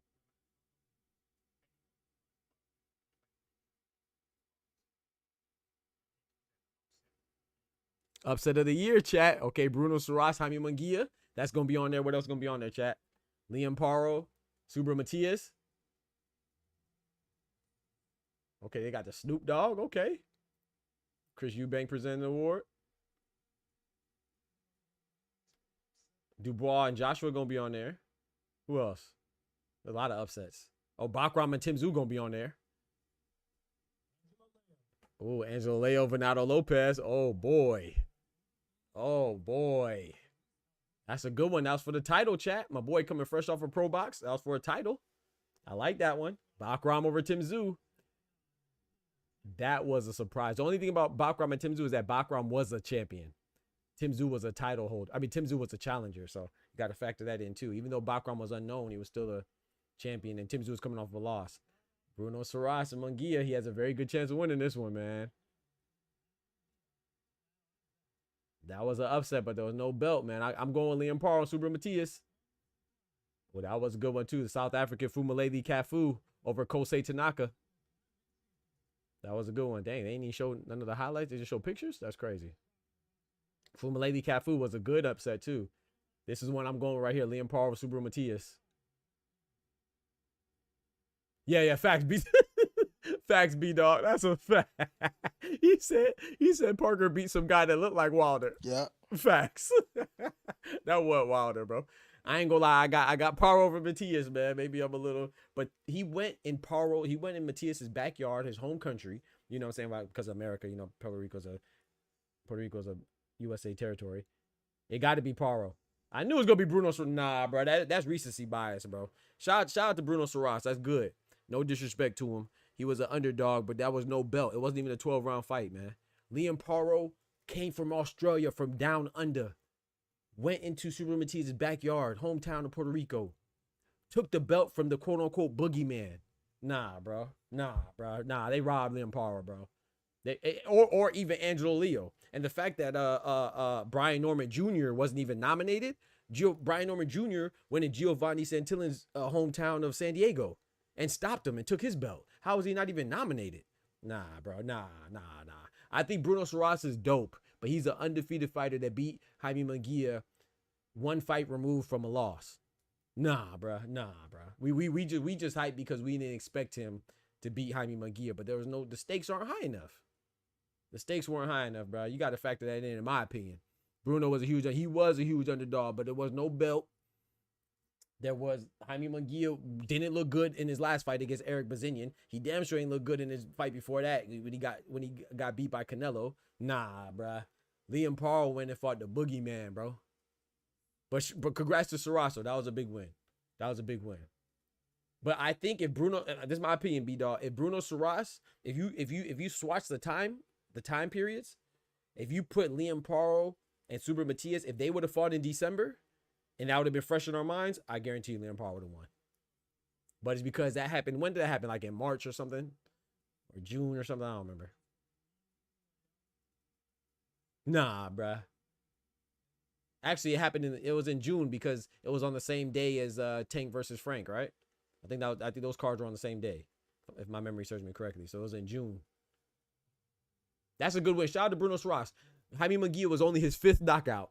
That was only his 5th KO win. I think he had 25 wins, 4 by KO. And Jaime Munguia was his 5th KO. So, and it was in Tijuana in Mexico, you know, in his backyard. So that was a crazy win. However, it was for no belt. You know what I'm saying? Jaime Munguia was a favorite, but he wasn't considered the boogeyman of the division, nothing like that. Nah, I feel like they robbed Liam Parra, bro. I ain't gonna lie. I think Liam Parra deserved that. And Liam Parra was a huge underdog as well. But shout out to Bruno Soros, though. That was a good win, though. That was a good win. And KO'd Jaime in Tijuana, yeah. But Liam Parra did essentially the same thing, just in Puerto Rico. You know what I'm saying? He came from Australia to Puerto Rico, bro. And beat the boogeyman, bro, for a belt, bro. Soros, like, I can't believe I got invited. Nah, shout out to Bruno Soros, though. You know, ain't no way they got Ben Whitaker presenting an award, bro. Oh, nah, bro. I'll be right back. Let me go grab a water real quick. Nah, bro. Nah, bro. They got Ryan Garcia and Ben Whitaker. Nah. Round of the year? Oh, this was a good one. Yeah, round 1. Johan Vasquez and Abdullah Mason. This was a great round. This was a great round. I ain't gonna lie. This was a great round. Go ahead, Ben. Nah. Victor Ortiz and Boachuk was a good round, but for Boachuk dropped him twice, ain't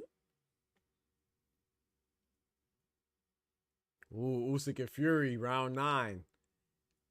The reason why I would go, like, these are good rounds, but Usyk was very dominant in that round. It wasn't a back and forth round. That's why so far I would lean towards Mason and Vasquez, because that was a back and forth round. Usyk was dominant in that round, and I believe Boachuk did pretty well in that round 8. Damn, they ain't even gonna show the McKenna versus Laws round 1. You just gonna show pictures? That's crazy. Joshua Dubois round 5 was good because Dubois got hurt, remember? And then he stopped Joshua. That's a good one too. Round 5. I still lean towards Abdullah Mason. But the only reason why I would lean towards Dubois and Joshua is because of the fight ending in that round. They both got hurt, and it was for a belt. Defending his belt. Oh, nah. Kamatov. This man stopped him he made a buzzer beater. He had a buzzer beater stoppage in boxing. Nah, I got Kamatov. Audebek Kamatov and Ray Ford. I might have to go with Ray Ford, bro. A cheater and a disgraced quitter. Yeah, exactly, B-Dog. Like, that's crazy. You got a guy that for what most people think cheated. I mean quit. And then you got a cheater. Come on, bro. What are we doing? Like, they have no awareness. Like, what are we doing, bro? But you know they're trying to build their profiles back up and keep their relevancy up. So they try to put Ryan Garcia and Ben Whitaker up there. Yeah, that's crazy. Not only a cheater, but you know how many Muslims and black folks are in the building right now, and you got that guy who said F both of those cultures. And you make him present an award, bro. Like, bro, I'm telling you, bro, black folks are the most they're the most disrespected things on earth, bro. That's crazy.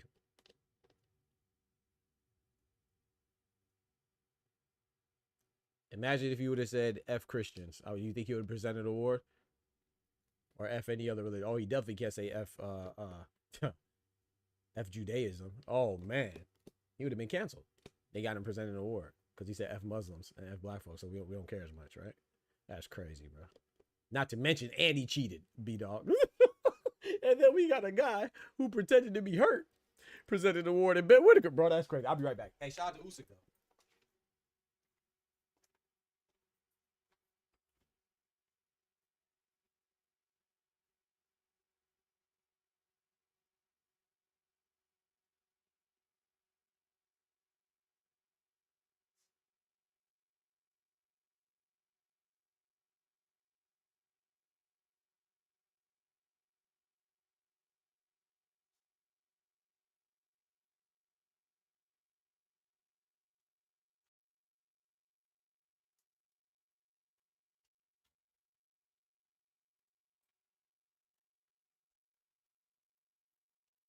Shout out to Usyk though. What did he say? I didn't hear what he said, man. So he said I'm very Fields or something. That's funny. I'm not mad at Usyk winning that award though. Shout out to Usyk. I thought it should have been Dubois or Abdullah Mason. Moses Atama. Ugh. This is prospect of the year. Oh no, I think Abdullah Mason got this hands down. He was just so active. That was a nice win by Moses Atama over Demson McKean though.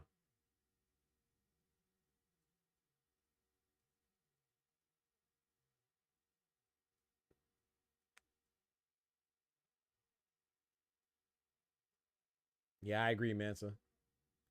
Emiliano Vargas looked good though too, but Abdullah Mason been too active. Swoochie says Connor Ben's presenting too. Yeah, they wildin'.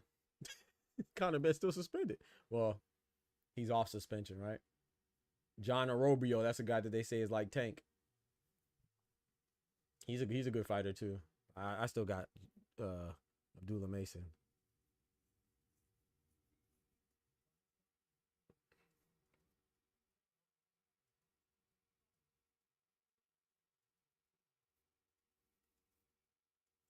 Yeah, I got Abdullah Mason.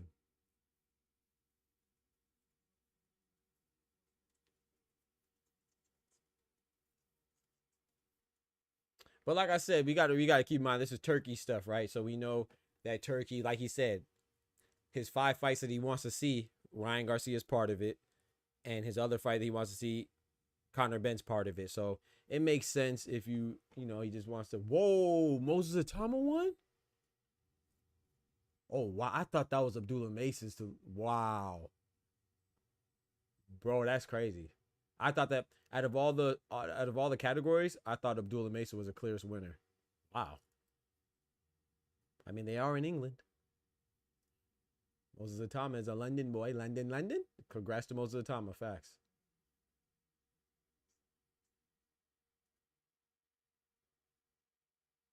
Shout out to him, man. He's only 19 years old, man. The boy doing his thing, man. He definitely had a great win over Dempsey McKean.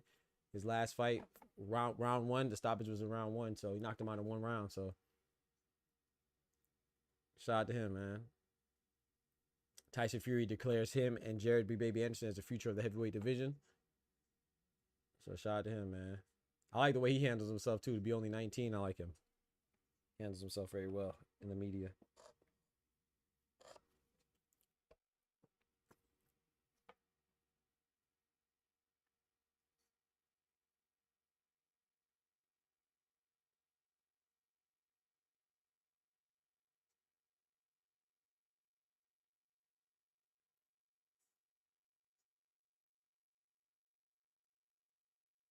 Shout out to Moses Atama. I thought Abdullah Mason had that one. I ain't gonna lie. But that's why we give our own awards too, chat, because we're gonna differ a little bit, man. It's everybody that's nominated deserves it. I can't be mad at anybody who gets it that's nominated. Look at that, up behind the head a little bit. Ugh. But it wasn't intentional though. There's some good nominees. I'm not gonna lie. I might slightly disagree with some of the winners, but they're not. Nobody was bad. I can't say that.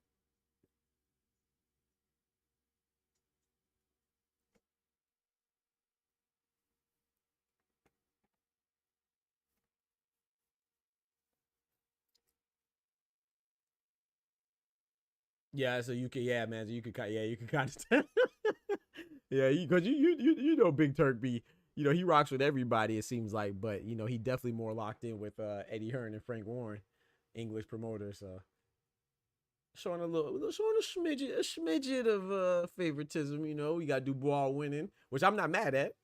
You got Dubois winning. He's part of the UK. France France is not in the UK, but it's over there. You know what I'm talking about?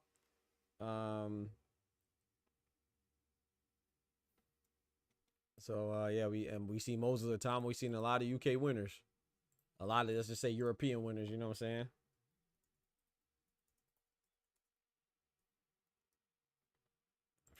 Bruno Saras is from France, so he's not in the UK, but it's over there. You know what I'm saying? You know what I'm saying? Nah, I'm just playing. I ain't gonna say that, but it's definitely their categories are close. You know, I'm not mad at any of the picks. You know, they're not outrageous. So I do think that it was a little. I'm not saying that Brian Norman should have won, but I think he should have been nominated for upset of the year because he's another one that went in to Giovanni Santillan. He went in the champion's backyard. You know, even though they're both, it's a domestic fight because they're both from America, but he tried. I think Brian Norman's from Georgia, and he traveled to California, San Diego specifically, and he was an underdog, and he went and knocked out Giovanni Santillan and took his belt in his hometown. So, you know what I'm saying? I think that should have at least been nominated. It wasn't even nominated. That was kind of crazy. For knockout of the year or upset of the year, which is kind of crazy to me, but everything can't get nominated, I guess. But it would have been nice to show a up-and-coming fighter, you know, Brian Norman. That was his first 12-round fight. You know what I'm saying? It would have been nice. He's only like, what, 23, 24? It would have been nice to show him some love. At least a nomination. That would help build his profile. He deserves it, you know. Some of the other fighters that were nominated weren't for belts. And it didn't end in a stoppage. Trainer of the year, I got to go with Robert Garcia. To me, that's a clear winner. I think Bomac should be nominated as well, but I think it should be Robert Garcia for trainer. I agree, Manta. 1,000%. He said Ryan shouldn't even be invited. I agree with you 1,000%. We do not let people who are on the juice discuss real athletes. That's all. He said that respect to the ring. Facts. Yeah, they doing their thing, man. I can't knock it. These are just our, you know, our opinions on it and stuff, but they're doing good things. Shout out to Robert Garcia, man. To me, that and prospect of the year to me were clear. I thought Abdullah Mason was a clear winner of that, and I think Robert Garcia is a clear trainer of the year. The work that he's doing with Rayo, you know, Rayo just won a belt. Kimbo, stop it. Rayo just won a belt. He's doing some good work with Virgil Ortiz. You know, he's a contender, 154. Robert Garcia has Bam Rodriguez too, right? You know what I'm saying? What Bam Rodriguez is doing, that's Robert Garcia. Somebody else too. I don't know if Robert Garcia is a head trainer of Raymond Muratalla, but he's definitely in the camp of Raymond Muratalla as well as a contender. I think he's the number one contender in the WB 135. He might be the number one for the WBC. I'm not sure. Don't quote me yet. He's definitely number one. Maybe IBF. He might be number. Yeah, IBF. He's number one at IBF because the winner between Raymond Muratalla and Zaur Abdullaev, they're going to be an interim champion. Raymond Muratalla is ranked number one in the IBF for 135. So that's a Robert Garcia fighter. So he's doing. He has a nice stable, man. Yeah, I think that was a great pick. One of my favorite trainers too. I like Robert Garcia. His brother Mikey Garcia was one of my favorite fighters back in the day. I didn't know who to go for when him and Errol Spence were fighting, man. I hated that fight. I liked it, but I hated it because Errol Spence and Mikey Garcia are both two of my favorite fighters at the time. So I did not like that fight, man. I was going for Mikey Spence or Errol Garcia. I didn't care who won that one.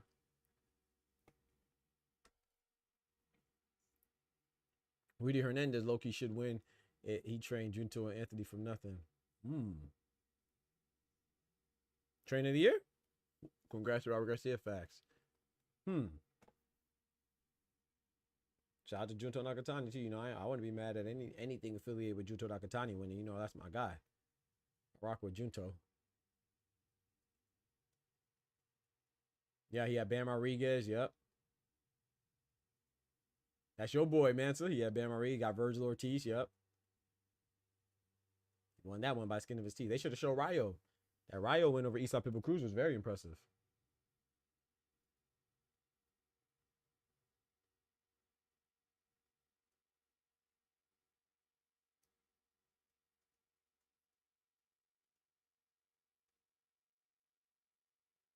This is a dope ceremony. I like this, man. I like this. Show the boxer some love, man. I like this a lot.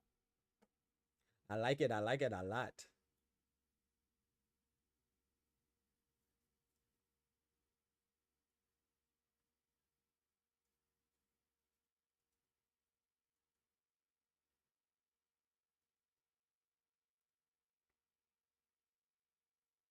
What y'all think about this, Chad? Do you think? Now, let me know if I'm out of bounds with this one. I think they should have. They got Devin Haney presenting event of the year. Oh, it got to be the 5v5, right, Chad? That or the undisputed in the quarter century. You know, first undisputed in the quarter century, Usyk and Fury.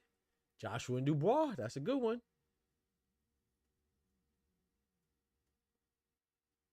98,000 people, I believe, were in the building. They set the record for Wembley. Crawford and Madrimov in LA. They had Eminem performing. Oh, what was the one that had Sierra and Busta Rhymes and Missy Elliott? Who was that again? Was that the undisputed light heavyweight, Beterbiev and Bivol? Joshua and Ngannou was a big event, bro. Well, I can't call this one. I can't call this. Oh, that. Oh, wait. Anthony Joshua, boy. Laid Francis Ngannou down. That was a good one, too, with Juta Nakatani, Seiya Susumi, and yeah, that was a good one, too. That Tokyo one, yeah, that was a good one. Seiya Susumi beating Takuma Inoue, Juta Nakatani knocking out Vincent Astrolabi in one round. Inoue Neri. That was a big event just because of what it meant historically for Japan. I don't think people recognize that, though. Just because Inoue was getting revenge for Yamanaka in Japan because Neri cheated Yamanaka, who was a great champion. That was Yamanaka's only 2 losses. Came to Neri, and Neri was on PEDs and he was overweight. Sounds familiar, right? Sounds like Garcia, right? Oh, okay. But people don't think he cheated. But Japan said Neri cheated for the same slights and for the same infractions. So that's why Inoue fought Neri, who previously got knocked out by Brandon Figueroa from a body shot. But that was had some implications on Japan. Event of the year was what? Usyk versus Fury? I'm not mad at that. That's a good one. I would have thought the 5v5 would have been up there, though. That was a trailblazing event. We never seen a 5v5 before. That wasn't even nominated. Wow.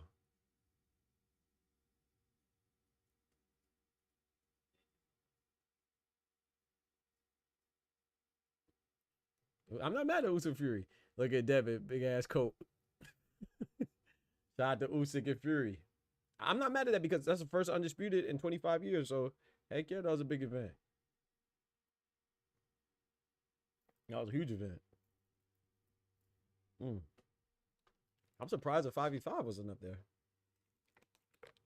But I guess they're saying like the event, I guess it wasn't a big enough. It was cool for like boxing purists, you know, and setting a precedent for being the first promotion versus promotion type thing. But I guess it wasn't like, because remember, if Beterbiev and Bivol didn't get canceled, because remember, Beterbiev and Bivol was supposed to be the headliner, but Bivol fought Malik Zanad because Beterbiev hurt his meniscus. Maybe if that was there, then that would have been on there. But because the event was kind of what's the word I'm looking for? It was kind of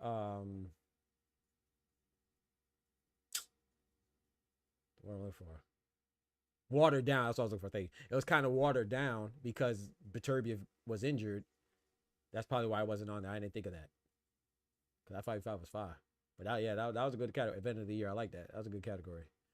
We might have to add that to the BTF awards, man, for next year. Event of the year.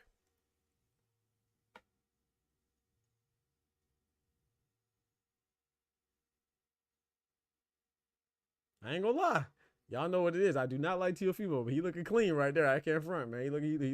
He look clean in that all black. I got to give it to him, but he's still a goofy.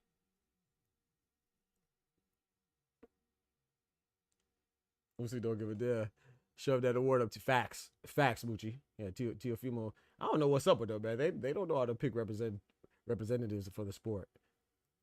Teofimo's he's only known right now for having racist remarks and not fighting anybody. He's a presenter, like. Well, but he does look sharp. I'll give him that.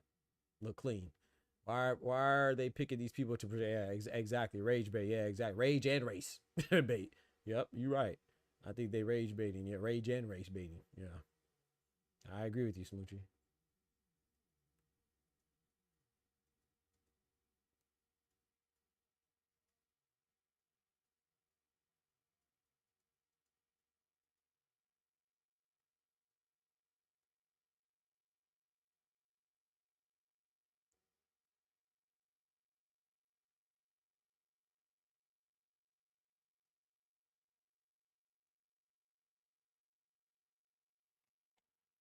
I should tweet that. They got a racist cheater, a racist ducker, and a quitter presenting awards. The racist cheater is Ryan Garcia. The racist ducker is Teofimo. And the quitter is Ben Whitaker.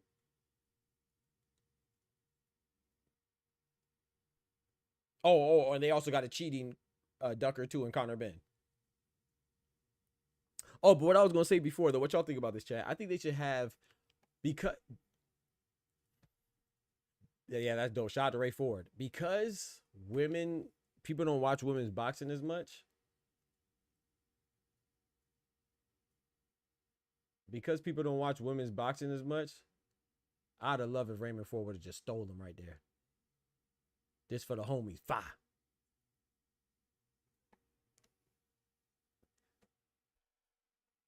That was a good fight though, you know what I'm saying? That was a buzzer beater, you know? He stopped Odebek Kamatov in like, that was like Kobe clutch. Rest in peace, Kobe.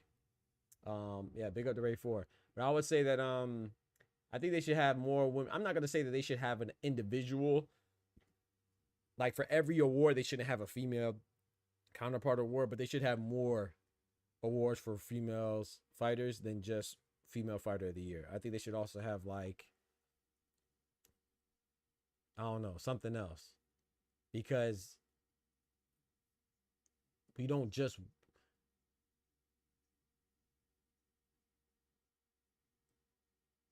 unfortunately, we don't watch women's boxing as much. So I think that'll be a good way to showcase it. Like maybe they should have like an award. Female Fighter of the Year is a great award, but maybe they should also have like a female highlight of the year or something like that, or female fighter of the year, and maybe just two, maybe the female fight of the year and female fighter of the year. Maybe they should have both, you know. I don't think they should. I think they should have more than one. At least two.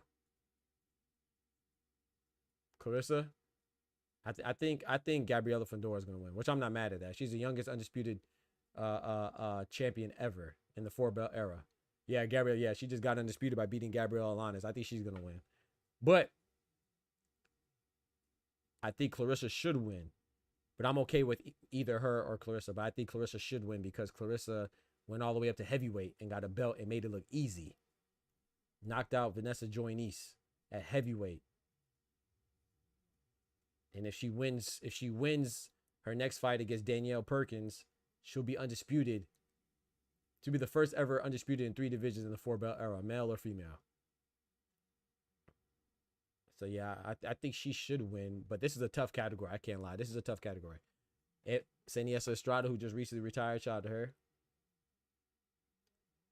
The top 3 to me in this category is Clarissa Shields, Gabriela Fedora, Katie Taylor. But I think either Clarissa Shields, the top 2 is Clarissa Shields and Fedora, and I think Clarissa Shields should win. But I think Fedora's going to win. I'm not mad at that. The youngest undisputed ever in the 4-belt era, male or female? That's big, man.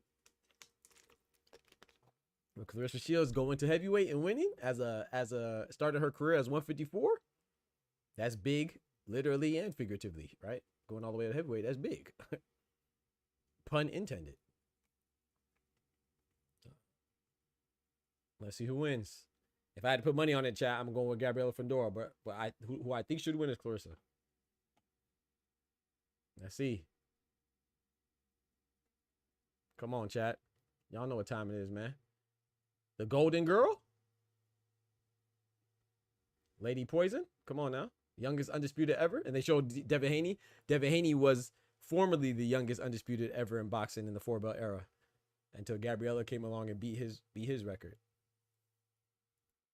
Shout out to Gabriela Fandora. That's a good pick right there. Shout out to Gabriela. What's her name? Like, she has 2 nicknames. Now it's Golden Girl, but before it's like Lady Venom or something, or Venomous Poison or something like that. I'm not mad at that. That's a good pick.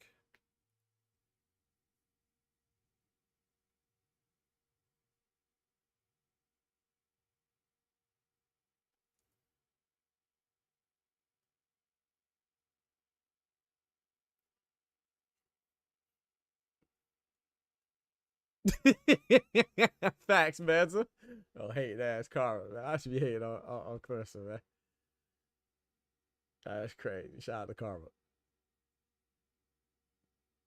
And Gabriella Fedor from Florida, too, man. Florida, stand up. You know what I'm talking about? One time for the ladies. One time for the ladies. Shoot, I wanted this guy to call it better Serrano. Ooh, Ryan. Now you, hey. Ryan out there cooking. That'd have been crazy. She would have challenged her right there. Let's fight right now. You ain't lying, bro. Boy talking like an executive right there, boy. Ryan trying to cook up something. That'd have been crazy, though. Yeah, I think Clarissa, yeah. Shout out to Smoochie. That's a fact. But shout out to Gabriella Fedor, like I said. That's a great pick. The youngest undisputed champion ever in the 4-belt era, male or female. The youngest male is Devin Haney. The youngest person is Gabriella Fedor. That's a hell of an achievement, man. That's history right there. So that's why I said it's a good pick too.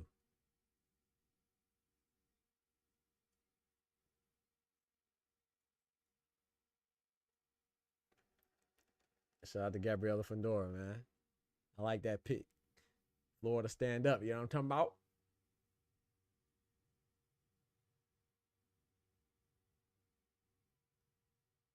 Camaro Moulton next. Next what? Undisputed? You think so? You think he I don't know, man. I don't know. I like Carell, but I don't know if I got high hopes for him. I'm not gonna lie. I don't know. Hopefully I'm wrong, but I don't know. Gabriella definitely well deserved. She made history. Yeah, facts. Clarissa made history too now, and she got a biopic, which I need to go see. I need to go support that. Heard it's a very good movie. And they both made history. Clarissa going up to heavyweight.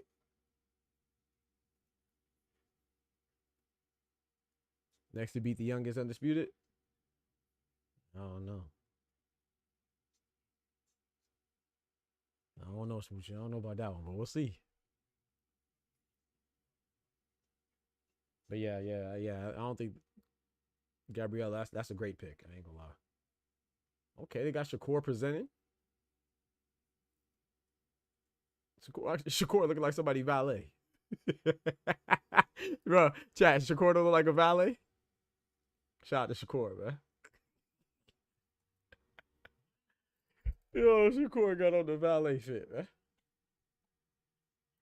I know what you meant, Smoochie. You good. Oh, man.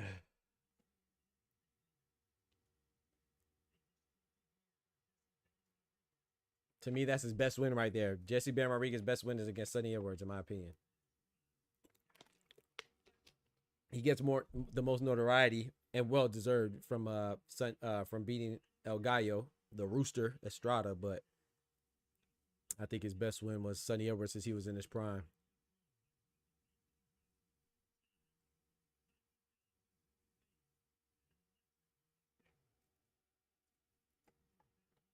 Beterbiev. Well, that undisputed belt so trash. I ain't gonna lie. That's like it looks like a WWE belt, and maybe that's what they were going for. But that's I'm not going. Yeah, you see how quickly he got off? I ain't gonna lie. You know what's crazy, man, Muzo? And if Doc is still in here, he could attest to this.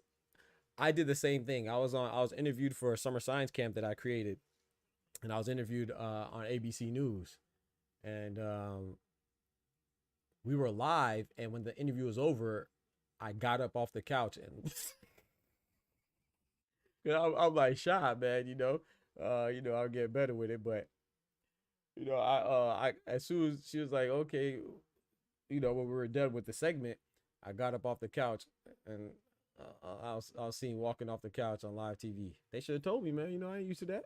Should have told me, man, stay seated. I thought when we was done, they were going to the next segment. I thought we was done. So I was on live TV. I went back and watched it. You see me getting up and walking off. Shout out to Shakur. So I'm not mad at Shakur for that. I did the same thing. For our summer science camp that we had. Me and my boy Doc was up there being interviewed on live TV on ABC. They invited us. It was like what? We had to show up to the station at 7 o'clock in the morning. That was dope. Thought I was ready to go. Yeah. I just didn't know, you know, my first time. I thought we were done. I didn't think about like on TV how, you know, the camera pan out and then they'll go to the next scene or they go to a commercial or something. I wasn't thinking like that. I was just, I'm already shy and nervous. Yo, Usyk up there a lot, boy. Shout out to Usyk, man.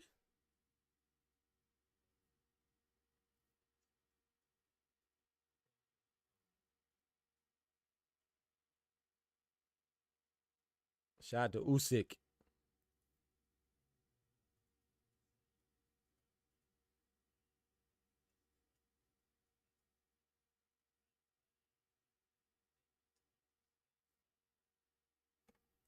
He said, my best friend, Tyson Fury.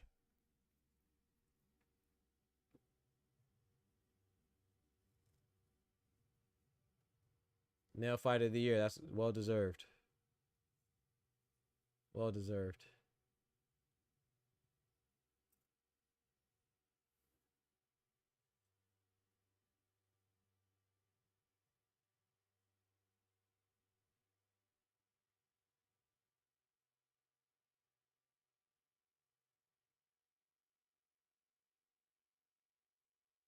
Wait, that coin? I just realized the person on the coin is supposed to look like the winner. I'm not gonna lie, I didn't pay attention to all the coins, but I saw that Usyk went and I saw the Robert Garcia one. That looked like Usyk with a Roman touch, whatever the heck they're going for. But that one, that coin for Robert Garcia, that did not look like Robert Garcia. I don't know who they drew on that one. That was an old Dwayne Wade statue right there. That was terrible. Or Cristiano Ronaldo. That was terrible. For Robert Garcia winning Trainer of the Year. Were all the coins supposed to look? I'm mad I missed Gabriela Fondores. I should have looked at that one. I wasn't paying attention. Wish Fury was in the building, man. Fury said, man, they robbed him, man. He's still mad. Turk is going to make the ring belt the most prestigious belt to get. Yeah, the undisputed. That's the thing. It's hard to do that, though, because the ring belt is predicated off of being the lineal champion, you know, so.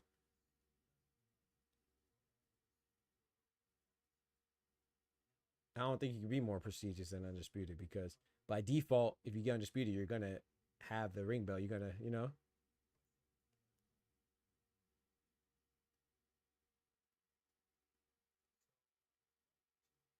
I think he'll have to add more criteria than just beating the lineal champ to make it the most prestigious. You know what I'm saying? You got to be beating the lineal champ at something else or something. But yeah, that Ring Magazine belt is definitely dope. But it's like, yeah.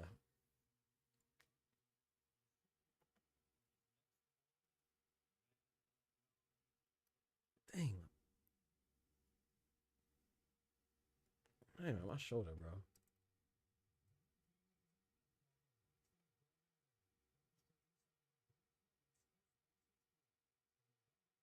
Don King getting an award? Hey, man, shout out to Don King. Shout out to Bob Arum, man. Both 93 years old, still in boxing, doing their thing. Not saying they doing the right things, but they doing their things, man. Hey, that's longevity, man. They just showed Don King and Bob Arum shaking hands.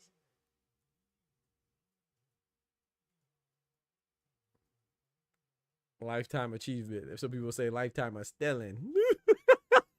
Yo, that's crazy, bro. Shout out to Don King. Shout out to Don King and Bob Arum, man, for longevity, man. Do we think Turk could bring us Canelo versus Crawford and Ryan versus Dev 2 on the one? Ooh, on one card? Yeah, Don can't be there right now because he in court with Noel McCain.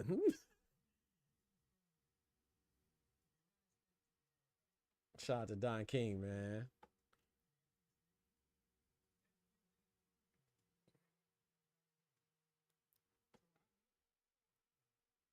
Mike Tyson, Muhammad Ali, Evander Holyfield. Mike Tyson took a bag of money from Don King, they say. So the legend has it. He said, on the same card? I think that'd be dope, Ryan. Could he do it? Yeah. Will he do it? I don't know. I think he can, though. Yeah, I think he definitely could. Do you think the ring belt could be only obtainable through Undisputed? See, I think you should separate them, man. I'm not gonna lie. I think the ring belt should be even more than just lineal, bro.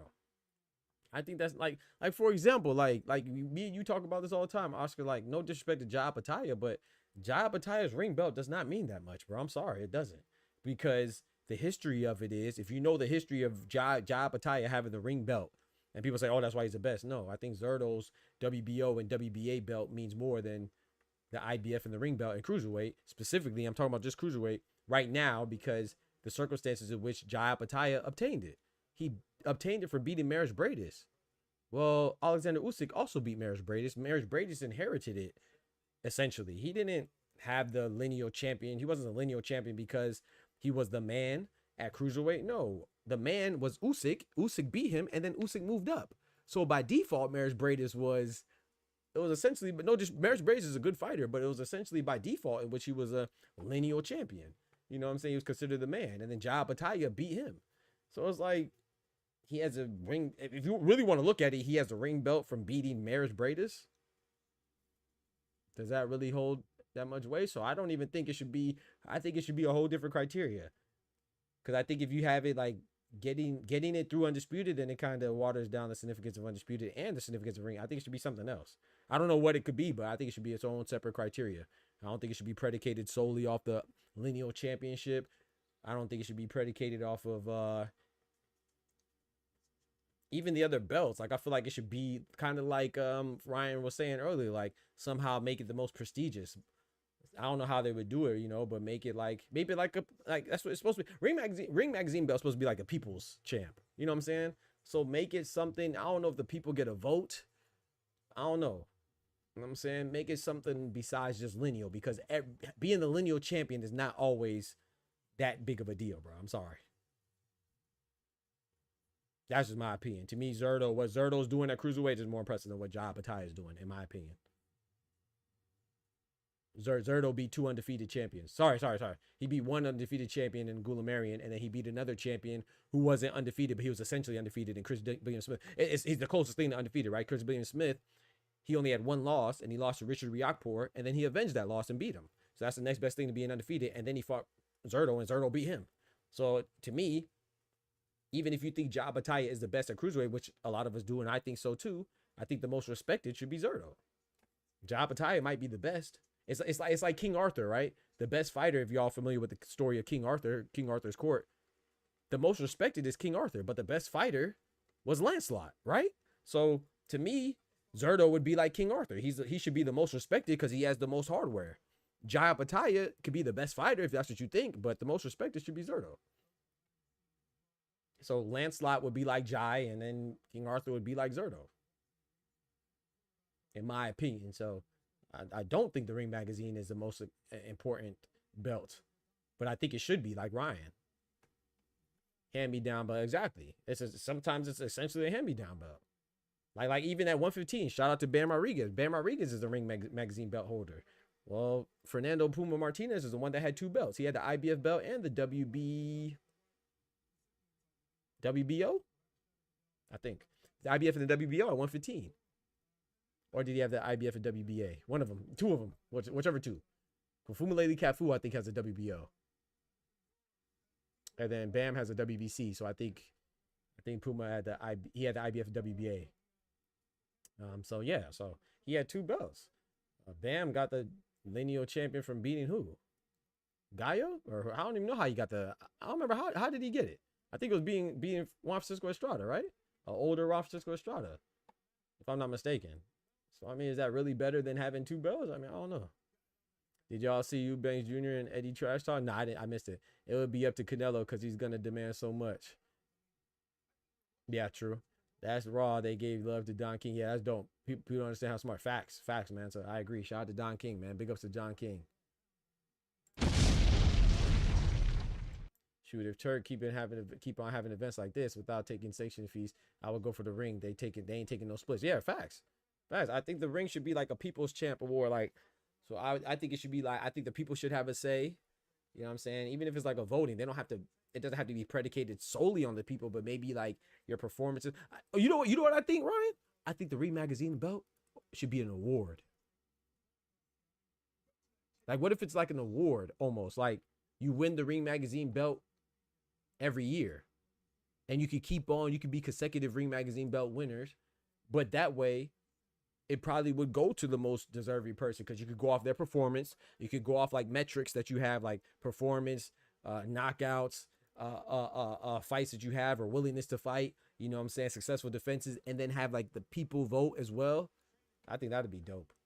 Fuck that lineal shit, man. That lineal shit is a little bit watered down. In some divisions, it's watered down. Not in every division, but in some divisions, it's watered down.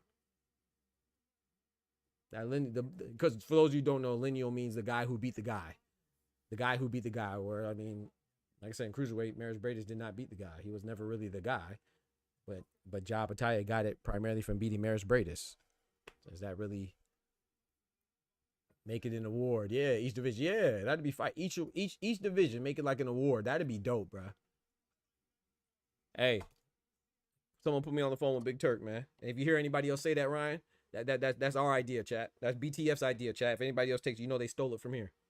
Like they be stealing everything else. I don't mind if you steal it, but at least, hey, dang, we got that from, you know what I'm saying, Boxer Talk family. You know what I'm talking about? Yeah, I think it should be like an award, bro. In my personal opinion. That was dope how we just talked through that, though.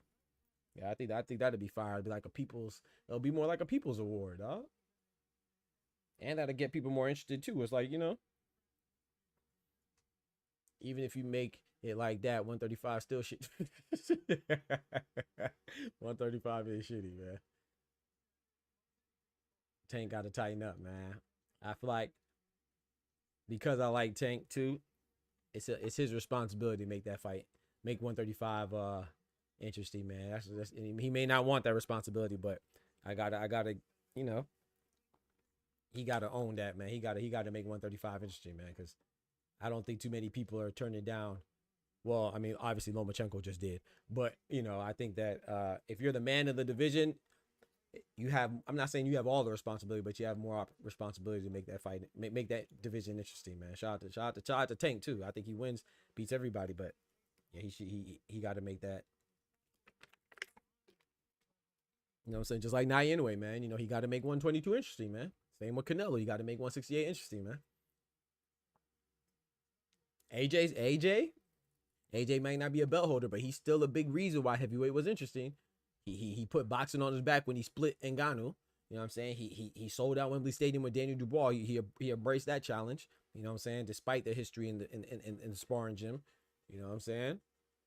He was willing to fight Deontay Wilder, even though it was late. You know, unfortunately, Deontay Wilder didn't uphold his end of the bargain by losing to Joseph Parker, which I'm cool with because I don't think Deontay Wilder's the same. But for what it's worth, you know, AJ looked like he was gonna fight him if they would have both won at was it Day of Reckoning when Deontay Wilder fought Joseph Parker and Anthony Joshua fought Otto Wallin.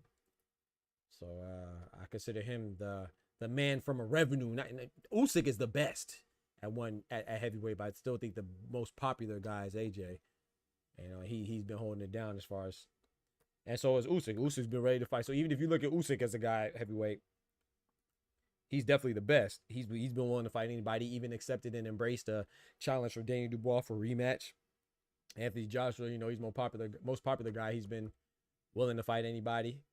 So we need Canelo and Tank and Inoue to step up, man. Even Terrence Crawford, he only been fighting once a year, but he went and fought Israel Madrimov, who's a champion in his debut at a new weight division. So we need and when I say that they need to make it interesting, I'm not saying it's all their fault if the fights don't happen, but they got to take a little bit more blame. That's how it goes with wearing having a crown, man. Heavy as the head that wears a crown, you get a little more responsibility. In my opinion.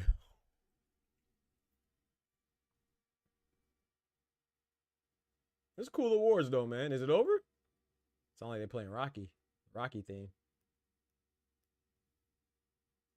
Looks like people are clearing out, so it's over with, chat. Yeah, I think they should add another belt. Like maybe they should do yeah, and that'll give hey Ryan, that's dope, because if they do a Ring Magazine award, like a Ring Magazine belt as an award, not only could you do each division, but you could also do each division by gender too. You could do each division male and female, each division male and female. You know what I'm saying? Nah, that'd be dope, bro. I think they should do that. Change the ring belt into like an award, bro. That'd be dope. Cause that lineal shit, like no one even really pays attention anymore to the man that beat the man that beat the man. I mean, let me not say no one does. I mean, at least I don't. Let me speak for myself. I feel like the lineal champion was more important when there was less sanctioning bodies. Now there's 4 sanctioning bodies. It's like I don't think people care about lineal as much. You push it in that? Nah, hell no. They should do Ring Magazine for women's too, bro. You tripping, Oscar. You're they should definitely do it for women as well. That'd be dope, man. Clarissa Shields get the Ring Magazine belt. That way Gabriella Fedora get a Ring Magazine belt. Like an award, you know what I'm saying? Obviously, they already have Ring Magazine belts for the women, though. You know what I'm saying? So it's not really adding anything. You know what I'm saying? That way Katie Taylor could get some love, you know? Like, because for what it's worth, you know, Michaela Mayer, Chantel Cameron, Natasha Jonas, even Seniesa Estrada to a certain extent, they kind of go under the radar. People don't recognize their greatness, you know? Because they're kind of they have an uphill battle with not just beating each other, but also receiving credit and acknowledgement, because we don't really pay attention to women's sports as much. So no, I think that'd be dope. He said I'm pushing it. This man Oscar said I'm not going.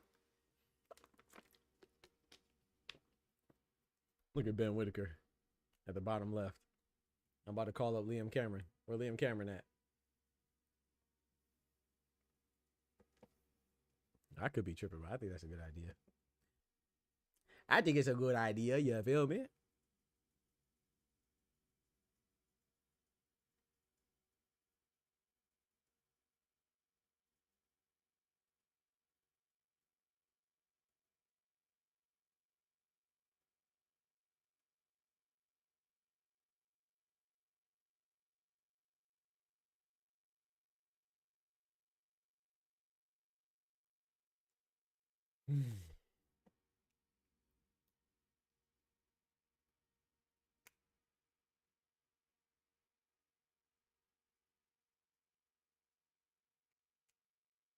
I remember when I was in the band, I used to play the baritone, aka the little tuba. I used to play the baritone. I used to play the oboe. The oboe and the baritone.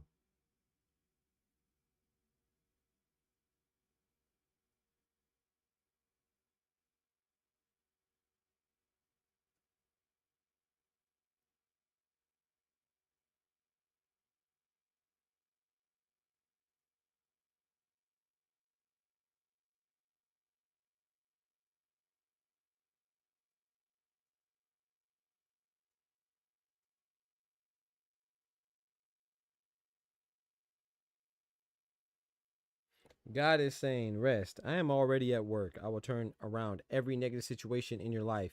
I will bless you and your family. I will heal every place you are hurting. Save this if you believe. Amen. Chat, I think the Ring Magazine, is it over? I think it's over with, chat.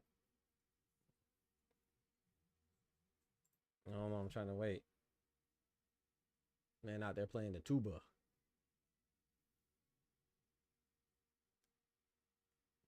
Is there one more award or what?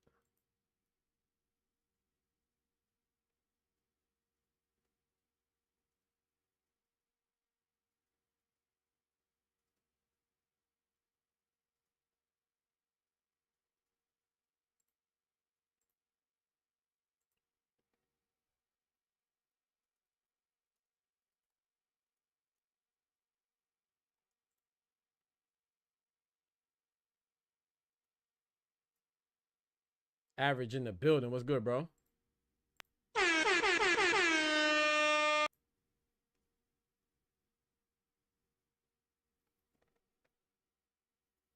I know what you meant, bro. I don't know if it's over with.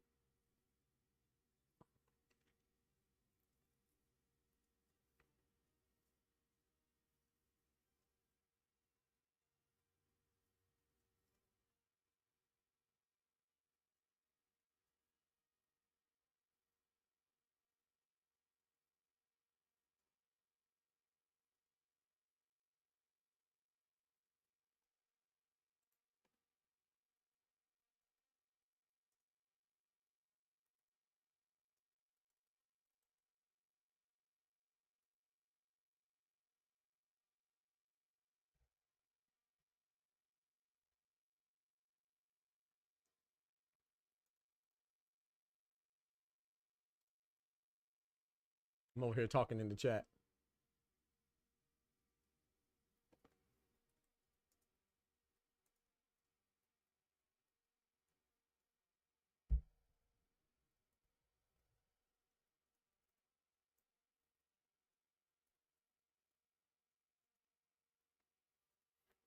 Thinking I might have to sub to the Ring Magazine. Hey, why not? I didn't know Ring Magazine was doing an event. Super cool. I enjoy. Yeah, facts, Average. I like it too. Why not, man? Shout out to them. I think he's doing good things, man. I think Big Turk's doing good things despite the negative, some of the negativity he receives, which is understandable, man. If you ain't got no haters, you ain't doing nothing. But I think he's doing good things, man. I like this award ceremony.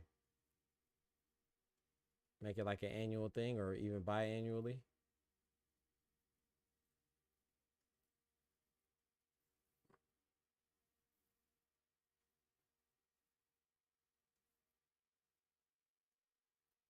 It's the eye of the tiger. It's the thrill of the fight. I remember playing this in band too.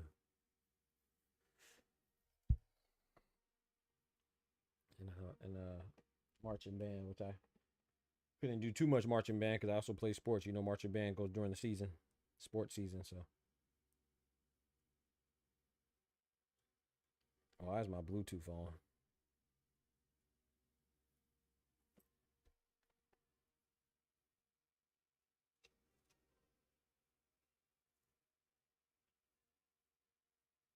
Okay, but stop looking at, bro. Good boy.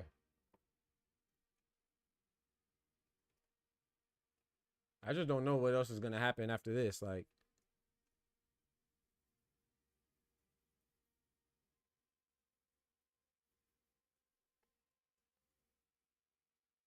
hey, shout out to Trey the Truth too, man. Trey the Truth, the rapper, man. Apparently his daughter was missing and they found her, man. So thank God for that. They found her on the border of Mexico, which is not too far. You know, he's a Texas rapper, but that's scary as hell, bro. Lose your child and your, you know, baby girl, man. Shout out to them. They found her and she's safe, so that's a blessing. I just found out about that today. Apparently she's been missing for a little bit. I think it happened like 4 days ago.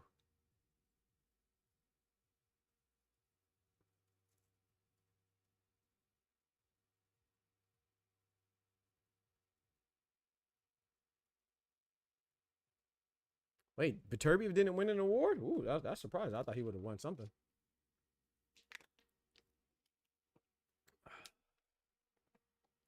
Usyk won quite a few awards. Dubois won an award. Gabriela Fandora. Who else? Raymond Ford. That's a pretty good award ceremony, man. I liked it. Robert Garcia.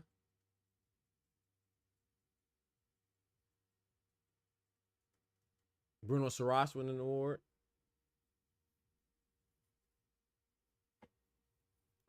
John King, that was dope. Got presented an award, Lifetime Achievement. This was a good ceremony, man. I liked it, man. Don't forget to smack that like button, too. Hit that like button for your boy, you feel me? Bro, what if he brings back HBO?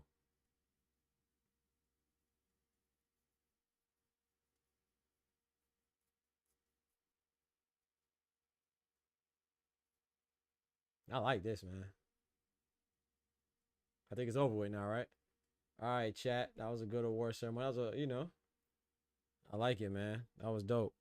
Shout out to the Ring Magazine. Shout out to Big Turk, man. Shout out to everybody coming through as well. You know what I'm saying? Shout out to Carolyn Dubois and Steve and Jessica CAMARA. He had a good fight. Unfortunately, it ended in a draw. It was anticlimactic ending, but it was still you know, for what it's worth, Caroline Dubois dropped in the first round, and it was looking good, still a good showing. But unfortunately, due to a clash of heads, it stopped in the second round. And then shout out to who was the guy? Who was the main event? Steed Woodall, Callum something. Callum versus Steed Woodall. I keep wanting to say Callum Smith. It wasn't Callum Smith. It was Callum Smith is the other guy. Callum Wilson, I believe, or Callum Simpson and Steve Woodall. That was a good fight, man. I thought it was a little premature stoppage, but it is what it is. It was still good. The right person was winning. So, and shout out to the Ring Magazine Awards, man.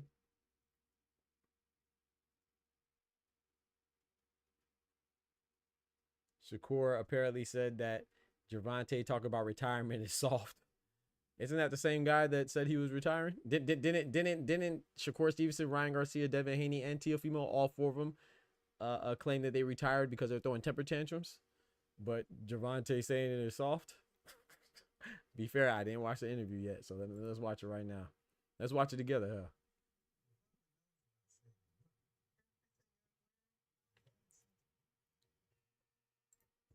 huh?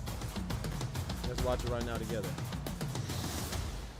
Jolie here for Fight Hub TV. I'm joined by Shakur Stevenson here in Canary Wharf. It's good to see you here. Good to see you in London as well. Ahead of a huge fight next month. Boxing. Yep, Hey, good to see you too, man. it's looking Thank like you. it. Obviously, let's talk Floyd Schofield. What It's makes looking you think like it's it, the bro. right fight for you at the right time? They doing their thing. It's a familiar face to the fans. Shout I out think to the people DAZN. know him a little bit. So I think it's gonna be a fun fight. I think it's a motivated kid. He wants to take my spot, take my crown, and I'm gonna have to stun him. What does he bring to this fight? A lot of people expect you to win, Shakur, but what does he bring? What challenges will he bring to you Feb 22nd? I mean, when you fight a young, hungry lion, that's a lot to deal with in itself. I remember being that age myself, and I wanted to win the world title so bad, so I worked super extremely hard, and I'm expecting him to be the same way. You're a young, hungry lion too, though, Shakur, so how's this fight going to play out? My experience, I got too much experience for him. I'm too smart. I'm going to take him to a level he never been at before.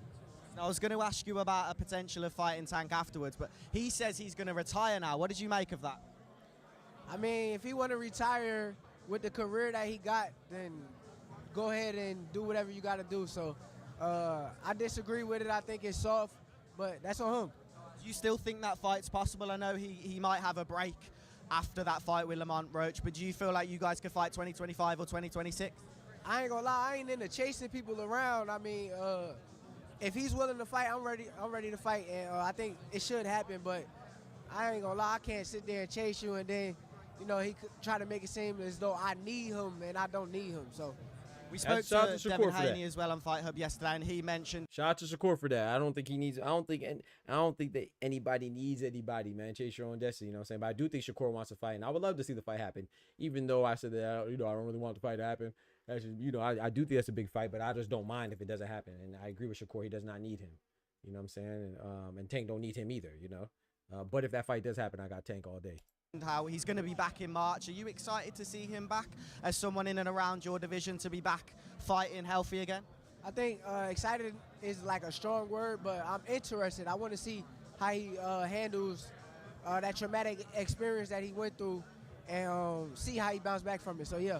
Do you think he wins a rematch against Ryan Garcia? How do you think that fight would play out if they were to fight again with obviously no drugs involved this time? I know he's strong mentally, so he can win for sure, but it all depends on how he's feeling after he gets back. Is he the same fighter? Let's see. We got to find out. And as for Ryan, do you think he should be doing exhibition matches as he's tried to do since he can't fight professionally? Do you think an exhibition is the right route to go down? Yeah, it is. He got to make money somehow, so yeah, but tell him stop cheating. Don't cheat, man. Don't cheat. Just Ryan, too. Like, I think Ryan's a hell of a fighter, but yeah, I think. Run that back. What he said. Yeah, it is. He got to make money somehow. So, yeah, but tell him stop cheating. Don't cheat, man. Don't Talk cheat. to him. Just Ryan too. Like I think Ryan's a hell of a fighter. He can win for Run sure, that back. but it all depends on how he's feeling after he gets back. Is he the same fighter? Let's see. We got to find out. And as for Ryan, do you think he should be doing exhibition matches as he's tried to do since he can't fight professionally? Do you think an exhibition is the right route to go down? Yeah, it is. He got to make money somehow. So, yeah, Lee but Jackson in the building. What's good, tell brethren? him stop cheating. Don't cheat, man. Don't cheat. Just Ryan too. Like I think Ryan's a hell of a fighter, but yeah, I think he should make sure he don't cheat. Well, really looking forward to your fight, Feb 22nd. Just want to end off again on that. How excited are you to be fighting out in Saudi Arabia? I know it's a huge card as well. Just talk to us about that moment for boxing. It really feels like boxing is back. Yeah, I'm a big face. I'm a big name on the card. I'm going to be very excited. I want to put on the show, so that's what I'm coming to do. And Kid Schofield is just in the way. What's your message to him ahead of this fight? You better be very focused, very focused. Thank you so much for watching this video, and make sure to subscribe for more videos of your favorite fighters over here on Fight Up TV, and give us a follow online as well at Fight Up TV on Twitter and on Instagram. I don't really think Tank acts like Shakur needs him. I think the media acts like Shakur needs him. I don't really think Tank acts like that, but I don't know. I could be wrong. Shout out to Lee Jackson.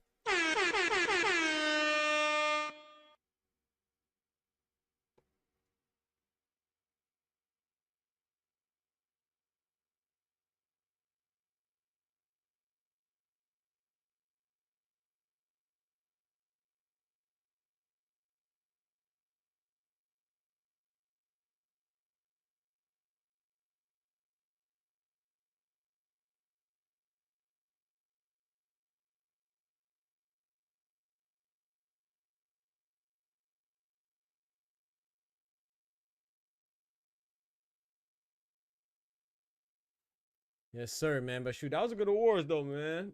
So I appreciate y'all rocking, man. That was a good awards, man. I like it. Hopefully they continue this Ring Magazine Awards, man. If y'all enjoyed it, man, I did it. I enjoyed it, so I look forward to seeing more of it, man. I'm gonna go ahead and call it. Go ahead and take care of some things, man. That was a nice little Saturday of boxing. Can't complain at all. That wasn't a bad interview either, you know. I don't think Shakur said anything out of line. Shout out to them. Shout out to them and everybody involved. You feel me? But yeah, I'm going to go ahead and call it, man. Appreciate y'all rocking. Shout out to my boy Oscar hitting up the super chat with a big $2, man. I appreciate that, man. Shout out to everybody who came through. Don't forget to smack that like button. But most importantly, remember, with God, we can do anything. Without God, we're nothing. The doctor's out. Peace. Hopefully y'all enjoyed this Ring Magazine Awards. One time for Carolyn Dubois. You know what I'm saying? One time for Gabriella Fondora as well, man. 2 times for the ladies. Yes, sir. I'm out. From the hood to college, both worlds they had to meet. 6 degrees between us, so cold, we're about to freeze. But we're Florida boys, hot takes, we bring the heat. We're moving the culture, the engineers to the streets.